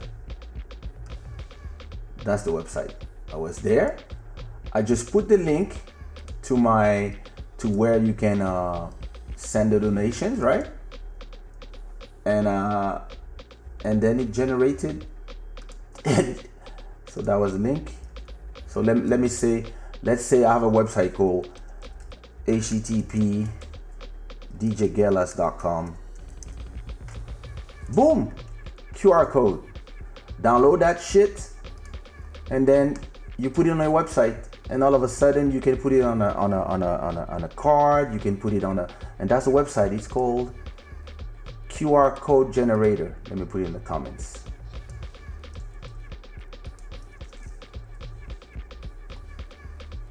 I just found out site. I just found out just before I go live, like 2 hours ago. Like when I tweeted I'm going live, I was like, oh fuck, I have to do that QR code thing. I just found that site and I use it. It's free. It's like I just found it, and yeah, if you take your phone and you put the camera and you point to this, it will take you to that link. Simple as that. And so Gelas, you use OBS and Yellow Duck to stream from Instagram. You can incorporate the donation link, a donation like that take people straight to your PayPal while they are watching your stream. So maybe not on Instagram because of they need another phone to do it. But if you play your mix on YouTube, then you can just have a donation link like that. Simple as that. And then just people take their phone, boom, click, click, boop, done. Donation done. And that's what I mean is creating your platform inside of those platforms, and then having the freedom to create something. I can tell you for sure that the next time you come here, there will be some new stuff. I'm always changing stuff. I'm still working on it. And maybe that place that says donation here, maybe in that place, I will rotate it with other stuff, other QR codes for maybe, I can talk to somebody, to the Red Cross and something, and say, oh, listen, in this episode, everything we donate will go to Cape Verde or Congo or Haiti to help the people who are suffering for the economic crisis that is about to go upon us, or organizations. And I can have a deal with these people so they can promote that content, so that when we have a special episode, when we are here to help people, I will have everybody donate to those people, and that all the money that we'll make that day will go to that organization. So all these things you can do, and at the same time have fun, and at the same time help your brand reach other heights. And this is what I do. And you can listen, you can be sure that the things that a lot of the things that I'm telling you now, most of these things I'm thinking of them at the same time I'm talking to you guys. So that logo thing, that talking to 10 different brands so they can put their logo on your stream, I didn't think about it before doing the stream, but while I was talking about it, I was like, yo, and in my head I was talking to you, but in my head I was like, okay, I have to find somebody that will talk to all these brands. And I know a few people that talk to these brands, and I will tell, yo, listen, yeah, it's not this, it's a talk show, sponsor the next 10 episodes. And I will put your link in maybe also the next song or whatever, or even music videos. But I have ideas for music videos too. But you might come here in a week and see a few brands, and I will tell them, and I will tell you, see, I don't just talk about it, I do it. Because once you have 2 or 3 people that are paying for your content, bro, you are happily DJing or singing because you paid already. And then if on top of that you have donations, it's even better. And I'm not inventing nothing. A lot of these people have been doing it way before us. A lot of those Brazilians didn't wait for the pandemic to do this. Did you see the Conzilla live? they had 10 sponsors and they had 16 million people watching at the same time. And yeah, once you know your worth, you see how much people are willing to pay. Like, I'm gonna tell you one thing. DJ IT, DJ Galas, you guys are DJs. If you do a show, a live show, or whatever, and you find a stream like this one, and you say, yo, I want my logo up there to be the sponsor of the next 10 shows. I'm willing to pay $50. Your logo is there, and then with the link in there, and some people will see it. That's how you build your brand. That's how you grow your brand. You go and you advertise, or you can advertise on Instagram or Facebook or whatever. But a lot of these brands like Coca-Cola and Samsung and Apple, that's what they do all year long. They just put their logo there, and they know that one person, it will stay in the head. So you put a DJ Gelas or DJ IT live shows every Thursday or whatever, and you pay a brand to advertise that in their stream. And then some people, when they're gonna be, I have nothing to, Gelas, that's it. This is what advertising is for. It's not just to piss off people. It's because it works. This is a subliminal message.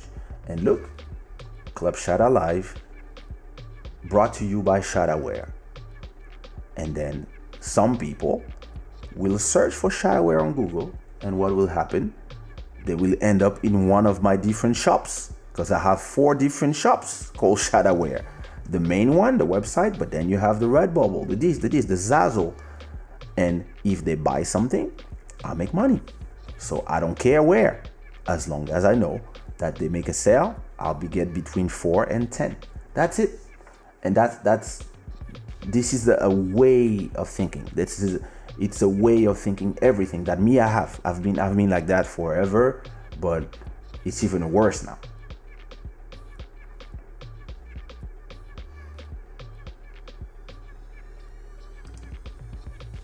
Listen, those Brazilians, I'll send you links, bro. I'm gonna send you some links on WhatsApp. Send me a message on WhatsApp so I don't forget. Like the links let me send you now, because I sent those links to Gelas. So I'm just gonna forward you the links I sent to Gelas. Then you can see how these guys are. Oh, Gelas, you sent me the strip club beats currently. I'm gonna watch that after. But let me send the live from Lucas forward. And there was another one I sent. Yeah, this one. MJ. When we're done, just watch those links, bro. Like, and that's the thing. After that, I agree with everything else. Go do your concert the way you think it works, you know. And a lot of people, that's their problem, you know. They don't think about all this setup. They just think about, let me go on Instagram because the views are there. Go wherever you want, but think of your business first.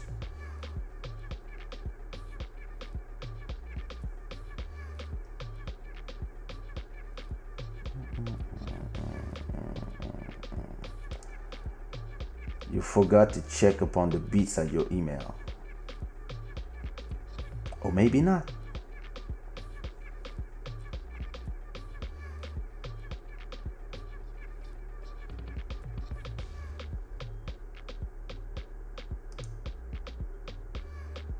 You have no idea how many this happened to me, bro. You have no idea. This happened to me a ton of times. That people are trying to sell me my own album. Happened to me a ton of times. Master Electronic brother, what up? Welcome.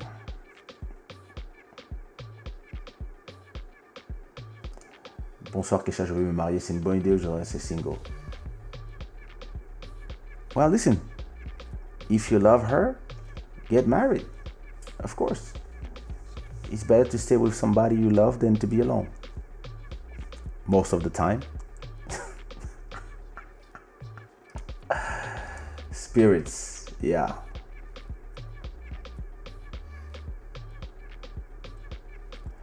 DJ T-Neg, what up, my brother?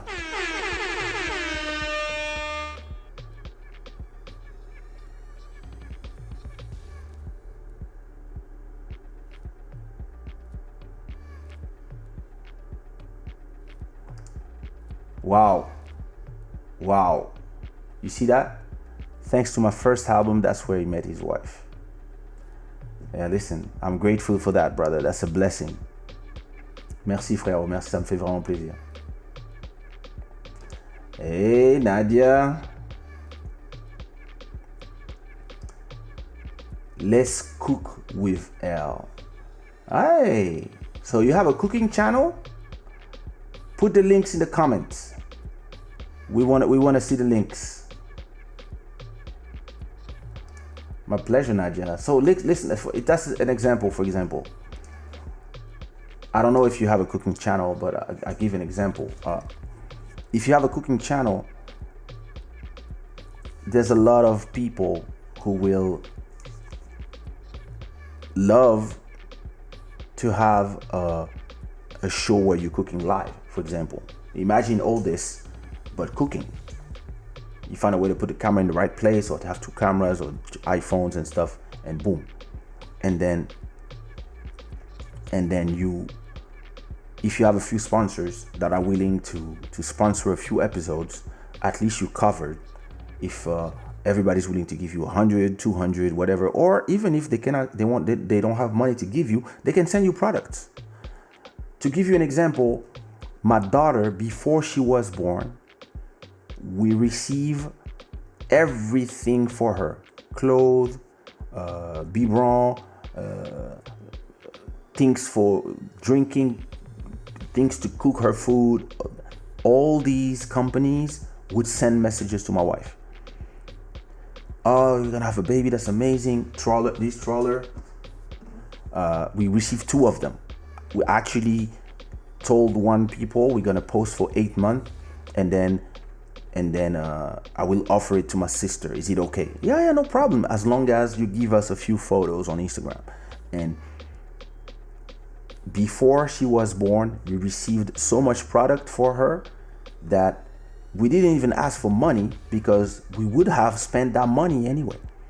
And if you have a cooking channel, you can use your cooking channel to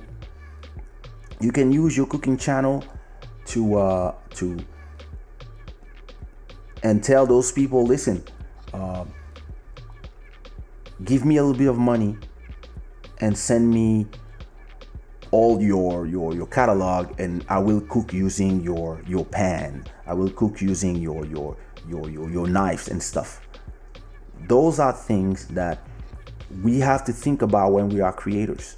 If you are a beat maker, you talk to Native Instruments.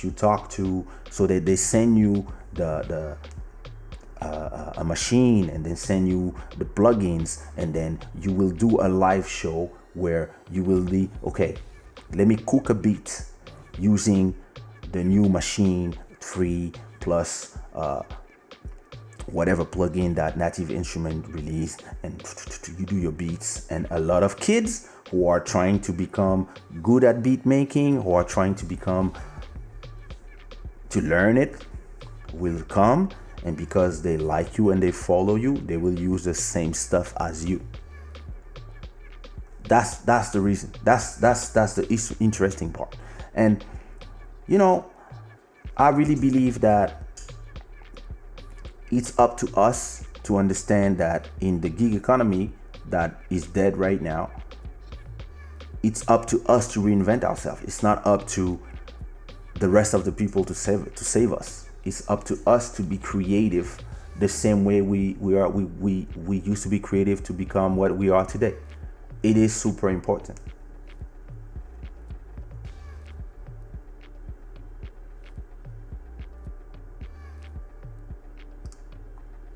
Indeed, brands have to be promoted. DJ Montero, hey, what up, brother? Why you guys arrive so late?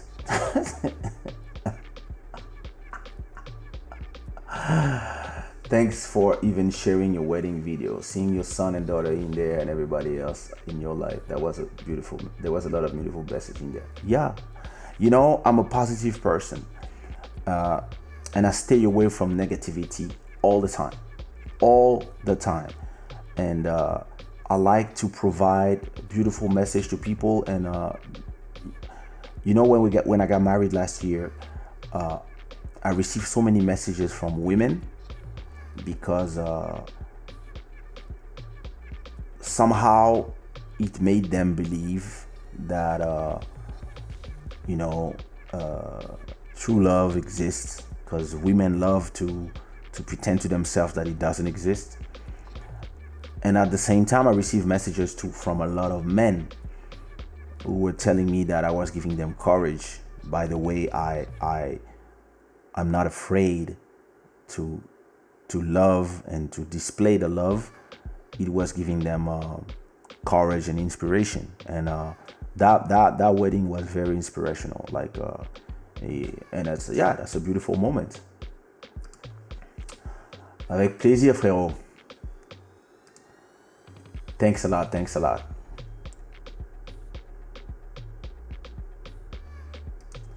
I just need your vocal preset. I hope you share that template one day.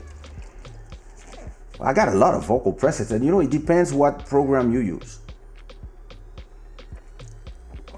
But what I could do is mix my vocals live the next time I record, instead of because I already have my preset done. So when I record, I already record inside my preset. But I can explain how I do this, because I've been talking the whole time, but I'm gonna go back to making live beat making and live recording here.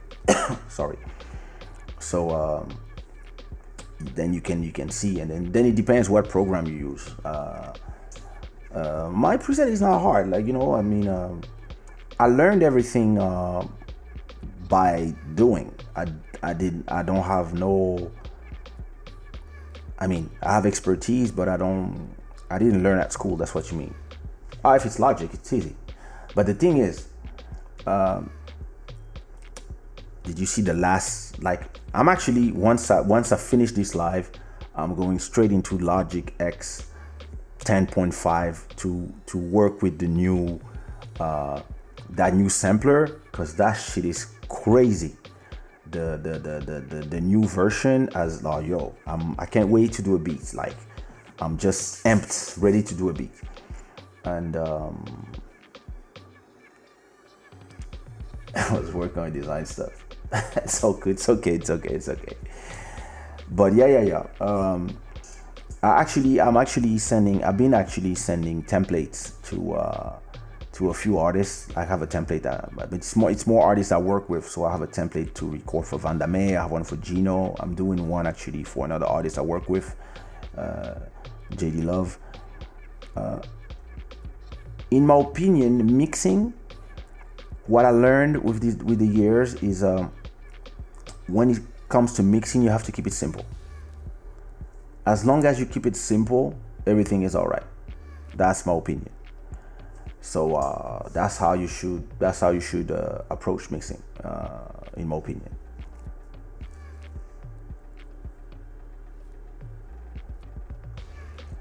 Anyway, if you don't have any more questions, I'm gonna go take some. I've slept all day, but I'm gonna go take my medicine to be virus free, and I'm gonna work on some beats. I got to record. Actually, I have some good news, but I cannot share yet.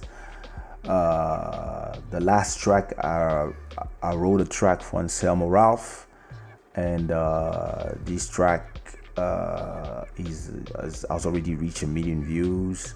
It's called Jafui, and that track is about to become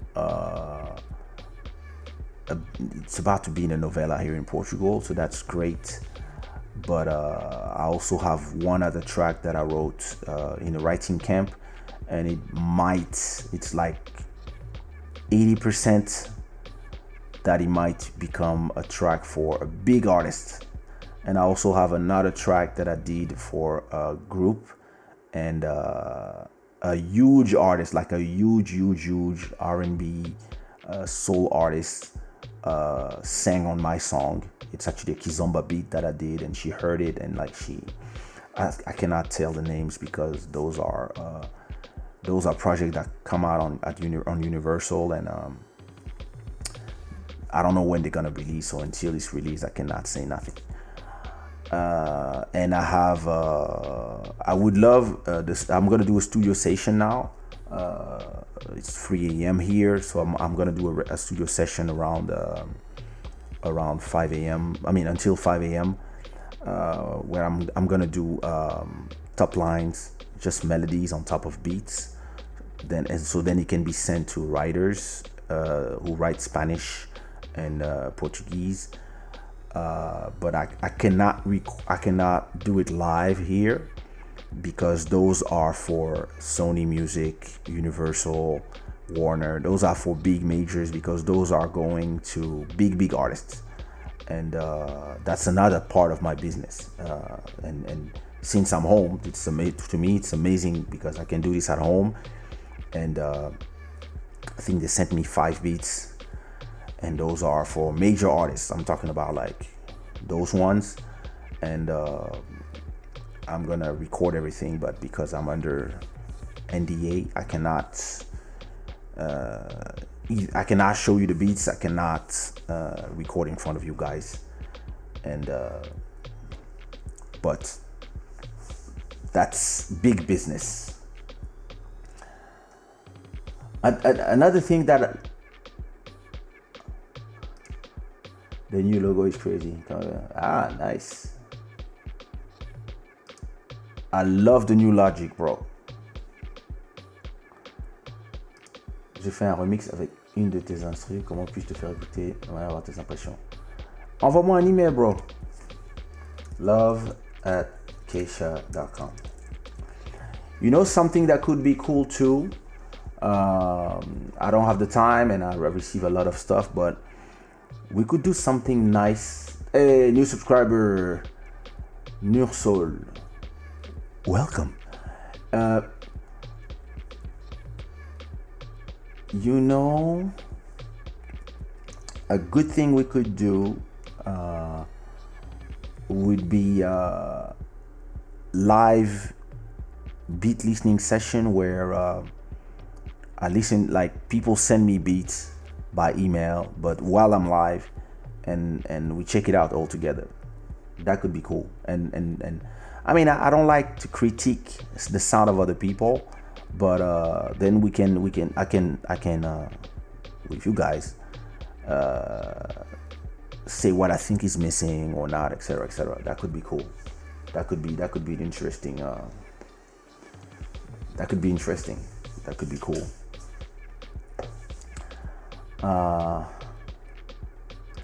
Your sound quality is always so clean. Very good mixing. Thank you. Well, I learn by doing. Listen, when I listen to the sound quality of African Bohemian, I'm horrified. I didn't know what I was doing back then, but like I always say, it's better to not know what you're doing and do and learn, and then not do. And yeah, thank you, bro.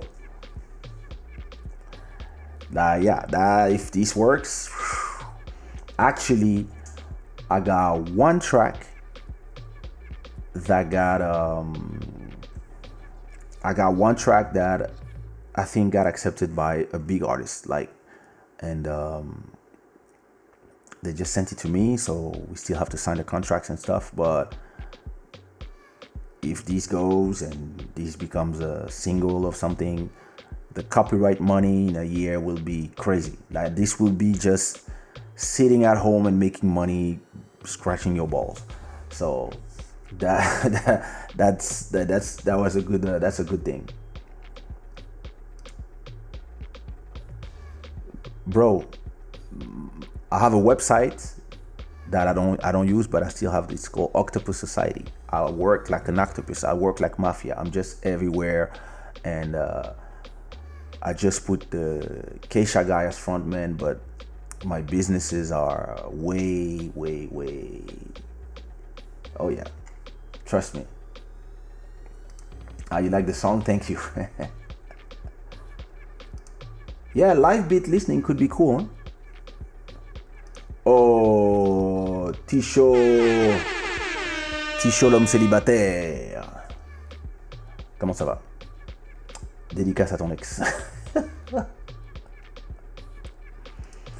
You want critique? Okay. So we're gonna set it up. Maybe the next one. Maybe we do this on the next. So Friday, we do. I'm gonna do some beats live, and maybe before or after, or maybe before. I don't know.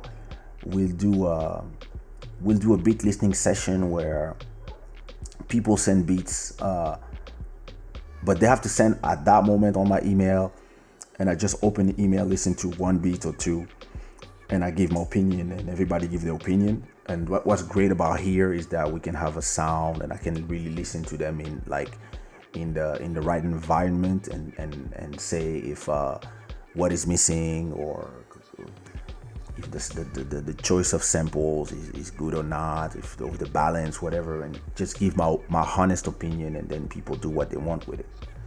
Because a lot of times people want your opinion, but as soon as your opinion is negative, people are pissed, and they say, you can't sing anyway, fuck you.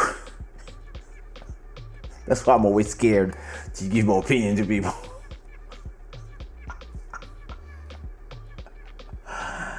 All right. So that might be cool. I'm gonna call some beat makers. I know some competitive beat makers will come here and be like, yo, listen to my beats. They will come with the aggressive shit, but yeah, no, that can absolutely be cool. A live beat critique could be cool. I think I earned enough stripes as a general to do the beat critique thing. That could be nice. And well, if you know anybody that would be interested in who can I call to sponsor the beat listening session? What company would be? Listen, sometimes people are not here to learn. They're just here to be validated, and sometimes you don't validate, and they're just pissed because they want the validation, and then they start acting like if they start acting like if they are over critiques. And I never criticize to hurt people.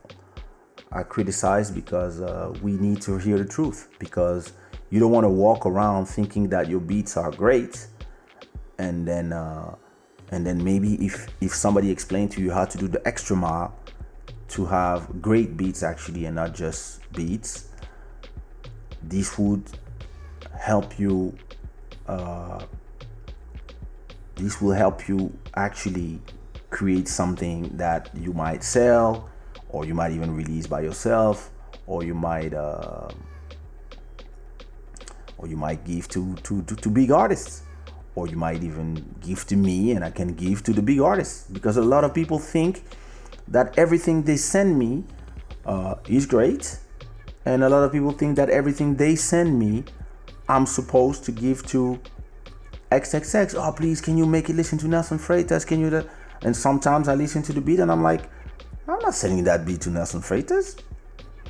he's gonna ask me, why am I sending you this beat? Like, can you send me beats quality? Because some people, they are used, I make a lot of demos for, I wrote songs for Juan Magan. I have this song by Juan Magan and Pitbull that Enrich the Kid that I released. Didn't release, but that was released last year or 2 years ago. And I did all the melodies, the flows. It's me. People don't know, but if you look at the credit, you see my name in there. I got songs for Blaya. I got songs for Anselmo Ralph. I got songs for a lot of people. And now one part of my business is also doing melodies for big artists. And actually, the company I work with, we just had one song for Madonna on the latest album.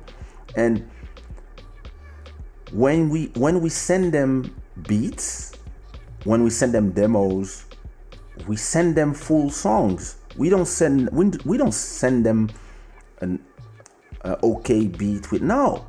We send them beats, vocals mixed. It's a 1 minute demo that we send, or sometimes 2 minutes. But the quality of the track we send to Sony, to Universal, like we could release those tracks.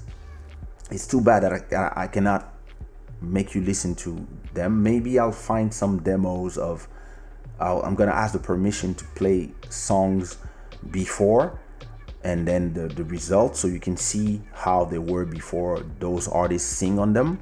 But the songs we produce and we send to those artists are like, I remember we had one song that J Balvin wanted, and he ended up going to Spain to Juan Magan, and but he was supposed to be Daddy Yankee and J Balvin, and that song, it was a song. It was not it's a demo, but there's no difference in terms of the work we put in the mix and the quality of the music when we send it, because we know.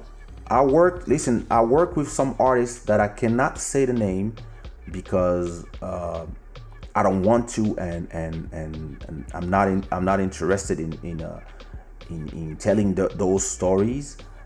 But I work with one artist that the songs we released, the demos we created for that artist, I had to fly to New York and record and mix and master in a big studio on Broadway and 31st Street, like just to do the demo, because the artist was so big that if the sound that you sent them was not on that level, he was not even interested in listening to it.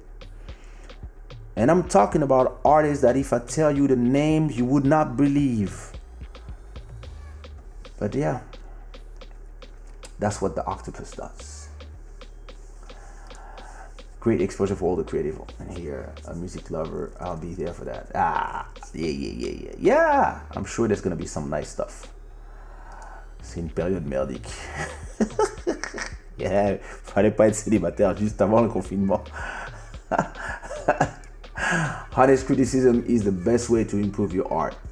But some beat makers are very, very sensitive. Listen, some beat makers are little bitches. Some of them, like, they start yelling if you don't listen to their beats. If you didn't check their email, and then they sent 2 weeks ago, and they believe that that's the only email you receive when you receive 200 emails a day, and then you can get overwhelmed, and they think that you are supposed to listen to their beat, and that's your purpose in life. And a lot of people have to accept that, when you put your content to the world, yes, it's your content, yes, it's your baby, but yeah, people gonna have opinions, And as long as the opinion is not disrespectful and it's honest, constructive criticism, and the goal is for you to do better, listen to it. If it's just people that are laughing at your beat saying, oh, that's horrible, what kind of shit is this, yeah, I understand that you feel away because nobody wants to be disrespected. But if somebody's here taking their time to listen to your craft and is also giving you a platform where you can give the people access, and you can even have some potential clients that are there, because you don't know which artist that is looking for beat is going to be there, is going to be like, oh, excuse me, I like that beat, I'm buying this. So that's a place where you can actually create a market for yourself. So always be humble. You have to be humble. As long as people respect you, just be humble. I had my beats. The one person that heard my beats, just because of that one person, I could tell everybody nobody can criticize me, because that one person said, I love your beat. I love your beat and I want it. I could be like, listen, that person heard my beats and loved it. Nobody can say shit to me. But I stay humble. I'm like, hey, listen,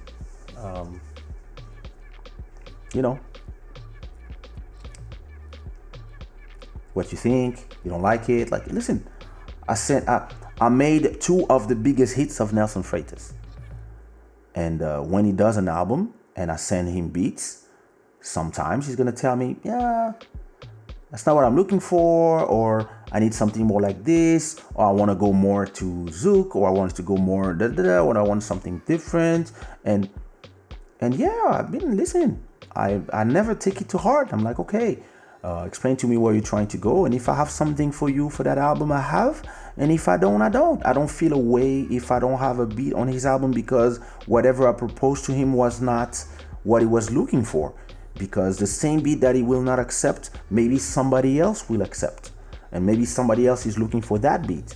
To give you an example that I always tell, Deeper by Nelson Freitas was a beat that I produced for Nichols.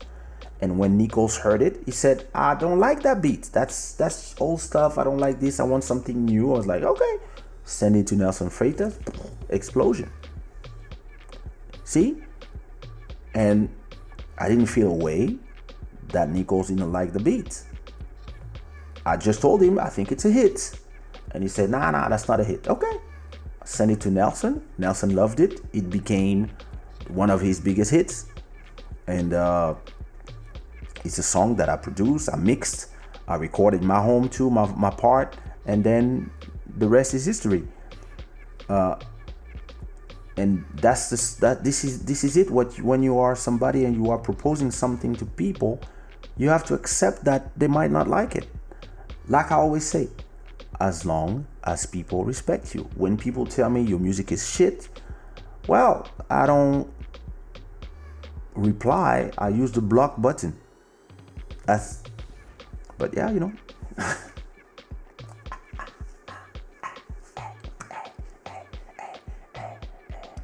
maybe auction them online. There's a website for that. Mundas Music, hey! Oh, you're waiting for the critique session. I see everybody's down for the critique. So when are we doing it? Are we doing it Friday? I think Friday is a good day. Yeah, in 2 days from now. So I can rest a bit. At the end of the day, it's all about humility. Listen, it's all about humility. The man that you are talking to right now, listen, I performed in front of Michael Jackson and Nelson Mandela in South Africa in 2001 and 2002. I don't remember the date exactly, but that was a Cora Awards. I met Michael Jackson and I met Nelson Mandela. And when I was performing, I knew Nelson Mandela was there. And Michael, he was not sitting with everybody because that's Michael, but then he came to introduce a prize, etc., etc. The videos are on my YouTube channel about that. But I perform for these. I perform in front, in the same place of Nelson Mandela,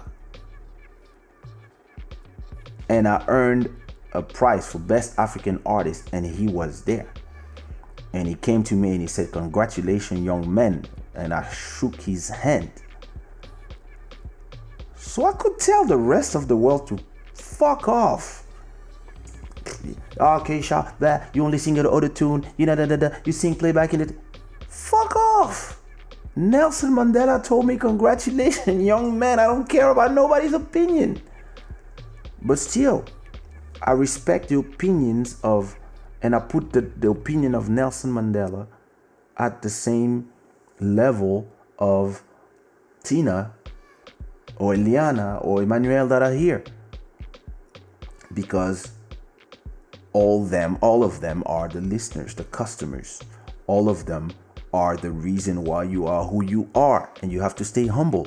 All of them made you who you are. They are the reason why you pay your rent. And as long as they give you their opinion and say, "I prefer that song and I don't really like that one," or whatever, or "that one didn't do, but that one, oh my God, da, da, da." As long as there's something that they like, I'm happy. And when there's something they don't like, I said, "Oh, okay, I understand. Yeah, why didn't you like it?" "Oh, because I prefer when you sing on that style." "Oh, okay, I see. Yeah, so maybe you will like the next song." Cool. As long as they are respectful. As an artist, you have to stay humble all the time. All the time.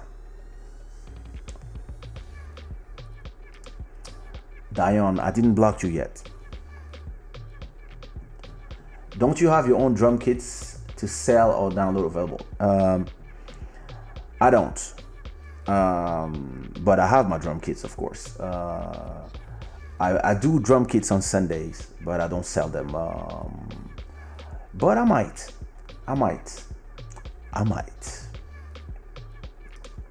The mix is the key for good quality. Yes and no. I'm going to tell you one thing. If you take somebody that smells very bad and you put them a bunch of perfume, they're going to smell even worse, because there's nothing worse than perfume on shit. If you start your beat with bad samples and bad quality instruments, then the mix cannot save you. The mix is just trying to save you rather than help you achieve the level. If you start with a good quality mix, a good quality instrument, you choose you choose the right samples, you use the right samples, and you do a good balance, then the mix is just balancing actually the instruments so that they work together in the stereo spectrum. So I would say that it's not just about the mix, it's the good quality in every station. Good samples, then good melodies, of course, and a good mix. And then in the mastering, there's almost nothing to do. Just put the sound to a certain level. This is something I learned when I was mastering my songs. That's what they were telling me. They was like, yeah, if you have a good mix and good quality instruments, we actually don't have nothing to do. And that's why I always do that.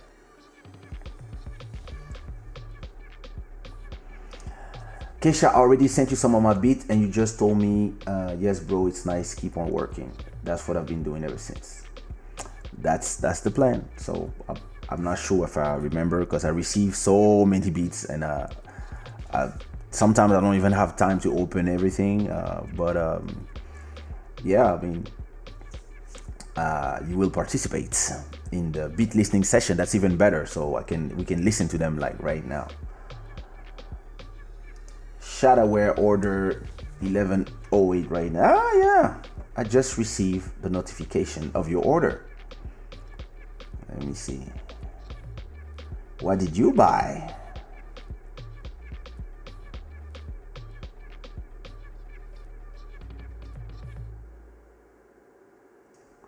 Let me see what you bought. Oh, Brazil sweatshirt, hoodie. Nice. Thanks for ordering. Emmanuel. Thank you. Is it for you or for a boyfriend or for a kid or something? Anyway, thank you. Thank you for ordering at shadaware.com. Listen, I love to tease him with that. I was like, you had the hit, bro. And he's like, oh no, if I released that song, you would have not made the same because Nelson had the right melody. I was like, bro, you missed out. I had him on the phone last week or 2 weeks ago, and I was telling him, bro, again, like bro, remember when you missed out? You told me it was a shit beat. You were like, next time, trust me. He was like, oh, come on, bro. Come on, little bro. Shut up. You missed out. Oh, no, because if I did it, it would have been different. And maybe you wouldn't have the same success. I said, bro, the beat is hypnotic. You missed out. Just assume, bro, and learn from your mistake. Until now, he doesn't accept that he missed out. Nelson is happy about that. And when I listen to my beat now and later, there's a big difference. Though I know I still have a long way to go.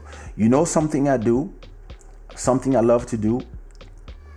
I love to listen to beats from 2003 or 2010s, old beats, and listen to all the mistakes I did at that time. Then I open those beats again and I rework them. That's exactly how I did the song with Lisa Lopez, Don't You? This is a beat from 2009 that Mika started. I finished the beat, and at that time the mix was not great, but I had the instrumental there. And then one day I was searching for old beats, and I saw and I remember that the chorus, I had that chorus for 10 years already, and I was, don't you, and I was like, oh, don't you. I opened it, I heard it, I was like, wait a minute, and I reworked the whole beat. I put all the tracks to 0, and I redid the mix. I just redid the balance. I didn't even do anything special. I just redid the balance, and with the techniques that I know now. Once I was done doing the balance, I heard the beat. I was like, whoa. I sent a message to Lisa. I was like, yo, please sing here. And I record my part. And I told her, I gave her to record. And we have a hit now. 20,000 streams already. And it's now top 7 of my songs. And the best thing to do to learn is not to make new beats. Is to take old beats and make them sound new. Donc pour moi, le fait seulement que tu prendras ton temps pour écouter mes beats sera un de mes choix accomplis. Oh! À vendredi!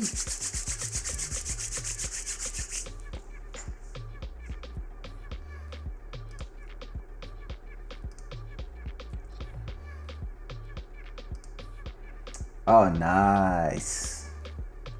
J'ai hâte de recevoir les photos pour Shadaware. That deeper beat was amazing. There's no way he wouldn't have made a hit. Listen, this guy is so proud that he will never agree that not accepting that beat was a mistake. It was the same thing for the beat On a changé by Les DS. Before writing it for Les DS, I sent that beat to Princess Lover. I sent to her sister, who's her manager, and she said, yeah, That beat is bad. Like, keep it for your sushi artist. I was like, okay. Boom.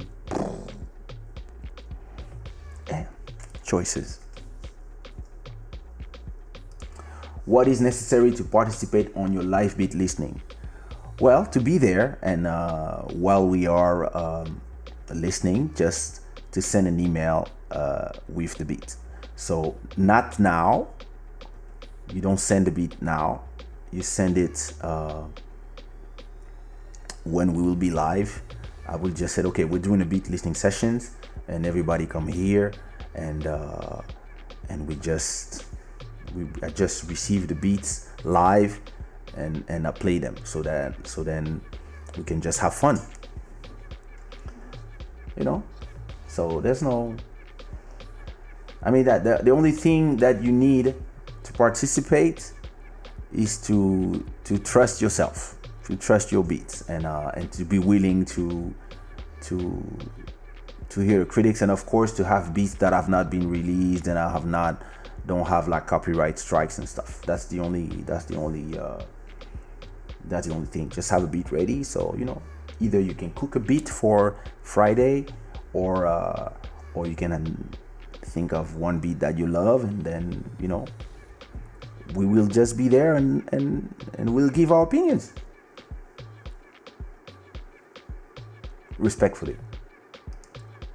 That's what I've been doing. Mix all these old beats hidden in the drive. Yeah, listen. Sometimes in the old pots, that's where you have the magic.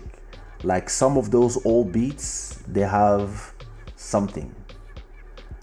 Tu te souviens d'un de tes séjours à Miami avec Anofela? J'ai trop kiffé votre session de proverbes. Yeah, les proverbes d'Anofela. Lorsque tu vois un mouton parmi les murs, les bonnes choses, c'est quelque puissance de ta vie. Tu ne feras jamais de ton. Tu ne verras jamais. Yeah. Anofela avait des proverbes. Don't You is really a great sound. I listen to every day. Thanks a lot. Yeah, that sound is. Let me see. Let me look at the.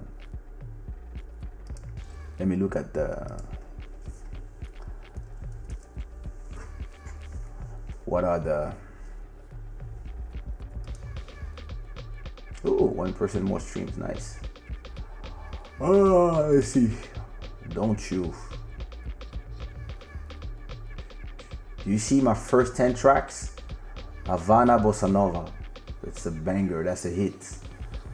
My number 1 song is a Bossa Nova. Unreal. Diamonds, number 2. On dit quoi, number 3. That song was releasing in 2003 and it's still generating around 150 euros every month. That's what I'm talking about. Number 4, Malembe. So listen, 2003 versus 2017. That's what you call a career. Being able to have 2008, 2018, 2019, 2008, 2003, and 2017, all in the same top 4. Sexual Healing, that's a cover that I do. Look, Don't You is now my number 6 best playing tracks. That's crazy. That's amazing. And then you have my compa version of Bien Plus Fort Que Mes Mots at number 7. She's Dangerous with Nelson Freitas and Big Nello. Love de Toi, that's from 2004. And The Shape of You Kizomba remix that I released around 2017, I think. And look, Make Me Wanna Say is number 13. That's great. And Sozinha Comigo is number 14. So yo, I got my new songs. Look at Last Night. That was released. Last night was released like 4 days ago. And Last Night is now my number 19 song. And One Love at number 20. That's amazing. That's the, a lot of people will tell you, sorry, wait. That was not what I came here for. Wait, let me finish before I go on something else. Don't You is now at 21,000 streams and it's in the Dancing Kizomba playlist plus 358 playlists on Spotify. That's amazing.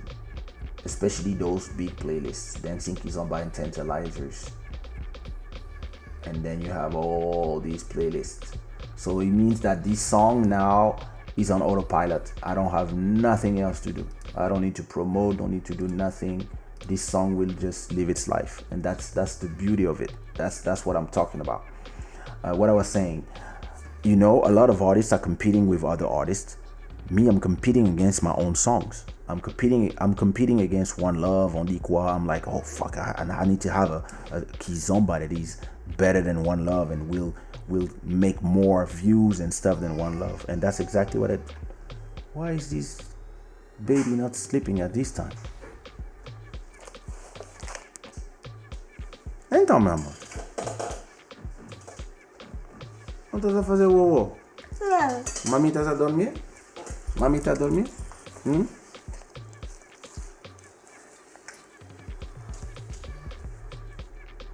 Come on. Let me not show you my code.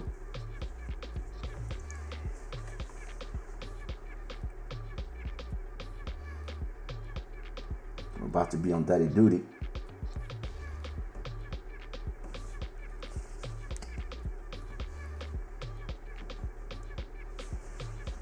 Então.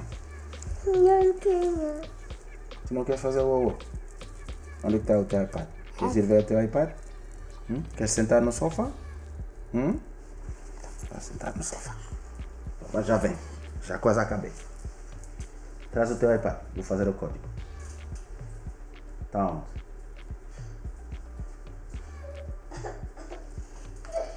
Give me a sec. Ah, bom, meu amor. Pay for it. Tá onde, vai? Tá com mami? Tá com mami? É.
Let me change beat. I'm tired of hearing this beat. Let me put this beat that I did in 2010.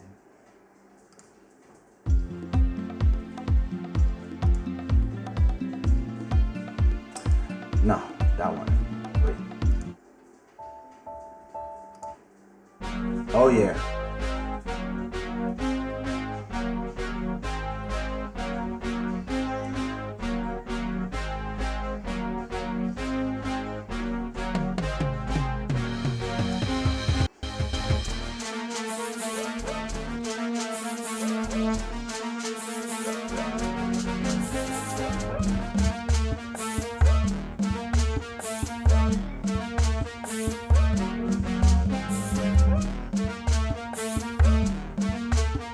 Hey.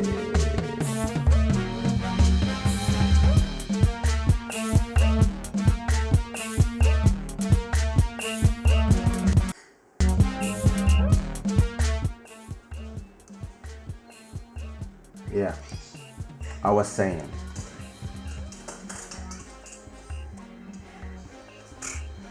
this girl, like, since she hasn't been in school for all these months, she just is completely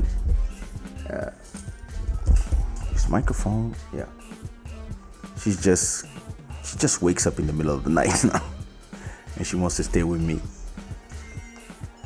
It's all good. I was about to go anyway. I don't know what I was saying. But yeah, the let me see. Let me reply to the last questions before I go. Yeah, so like I was saying, I'm competing with my own stuff. Actually, I'm competing with my old stuff, and to me, that's even more funny. That's like I'm having all the fun. Um, indeed. How many beats per person? Nah, just one. Not just one. I know people will abuse, so it's just one per person, and then we'll see. We'll see. Depending on how many people we have.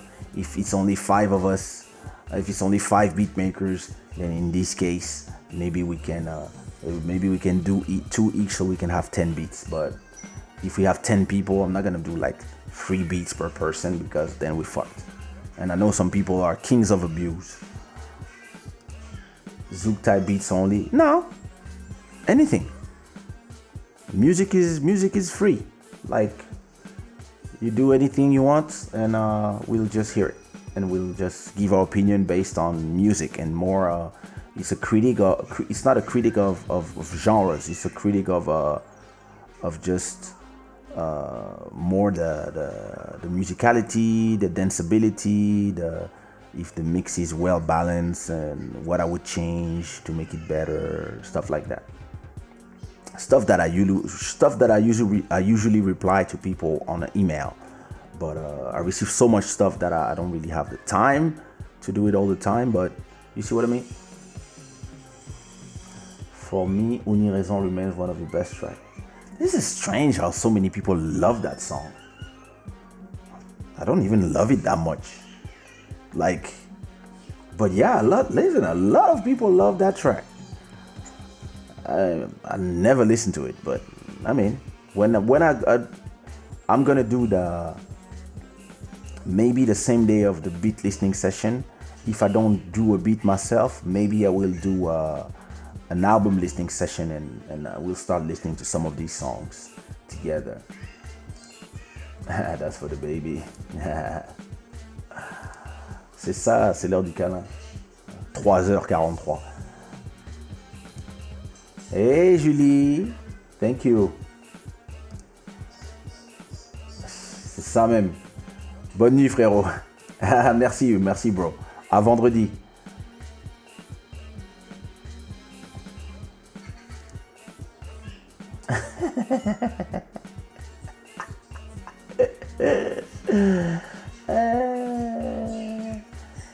Tanya, long time. How are you? How are things? Well, anyway, on these things, it's gonna be 3 hours. As always, we reached the 3 hours mark. I don't want to be live until 5 a.m. in the morning, so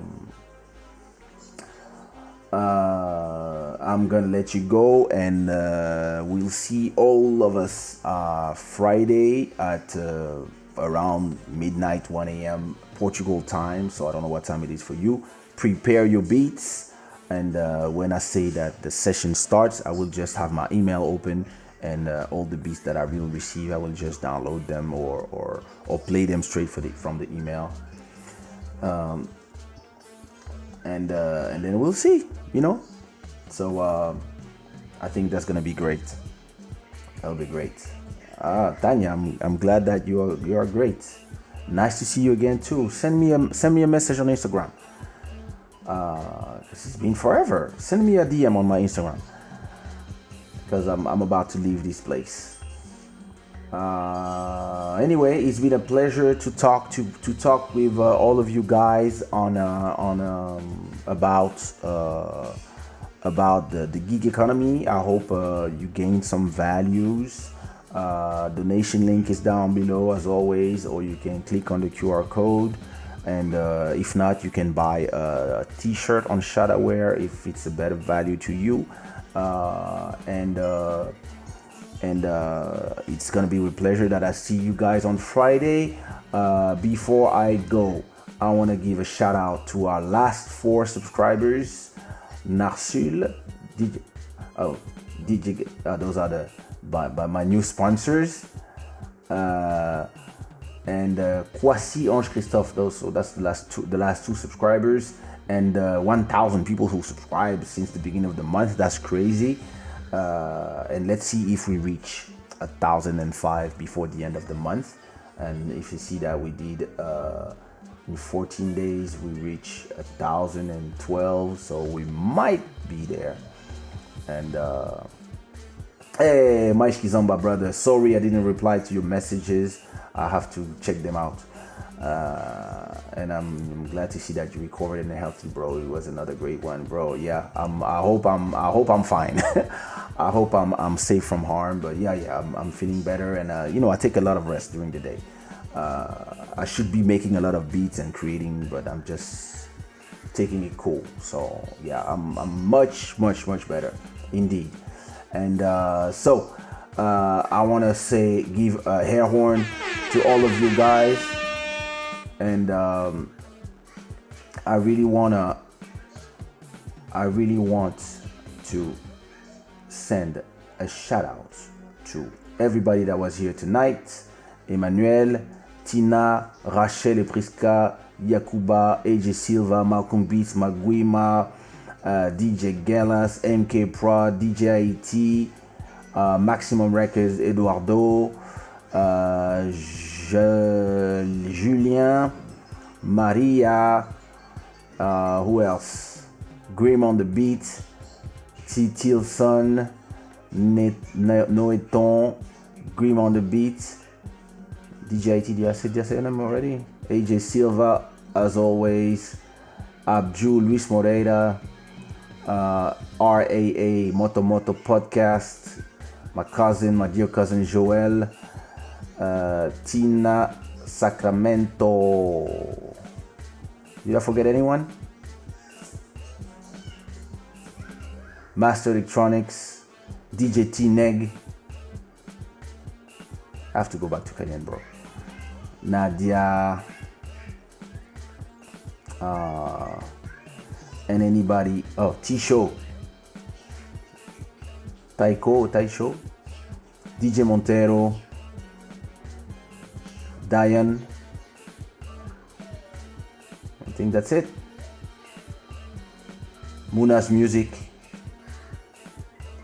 and Tanya, of course, who came in the end, and Mashki Zomba, who arrives at the end as always. Yeah. So Friday, prepare your beats, and we're gonna do a nice beat critic Friday, I guess. That's gonna be nice. And my name is Mr. Shada, and this is Club Shada. See you Friday.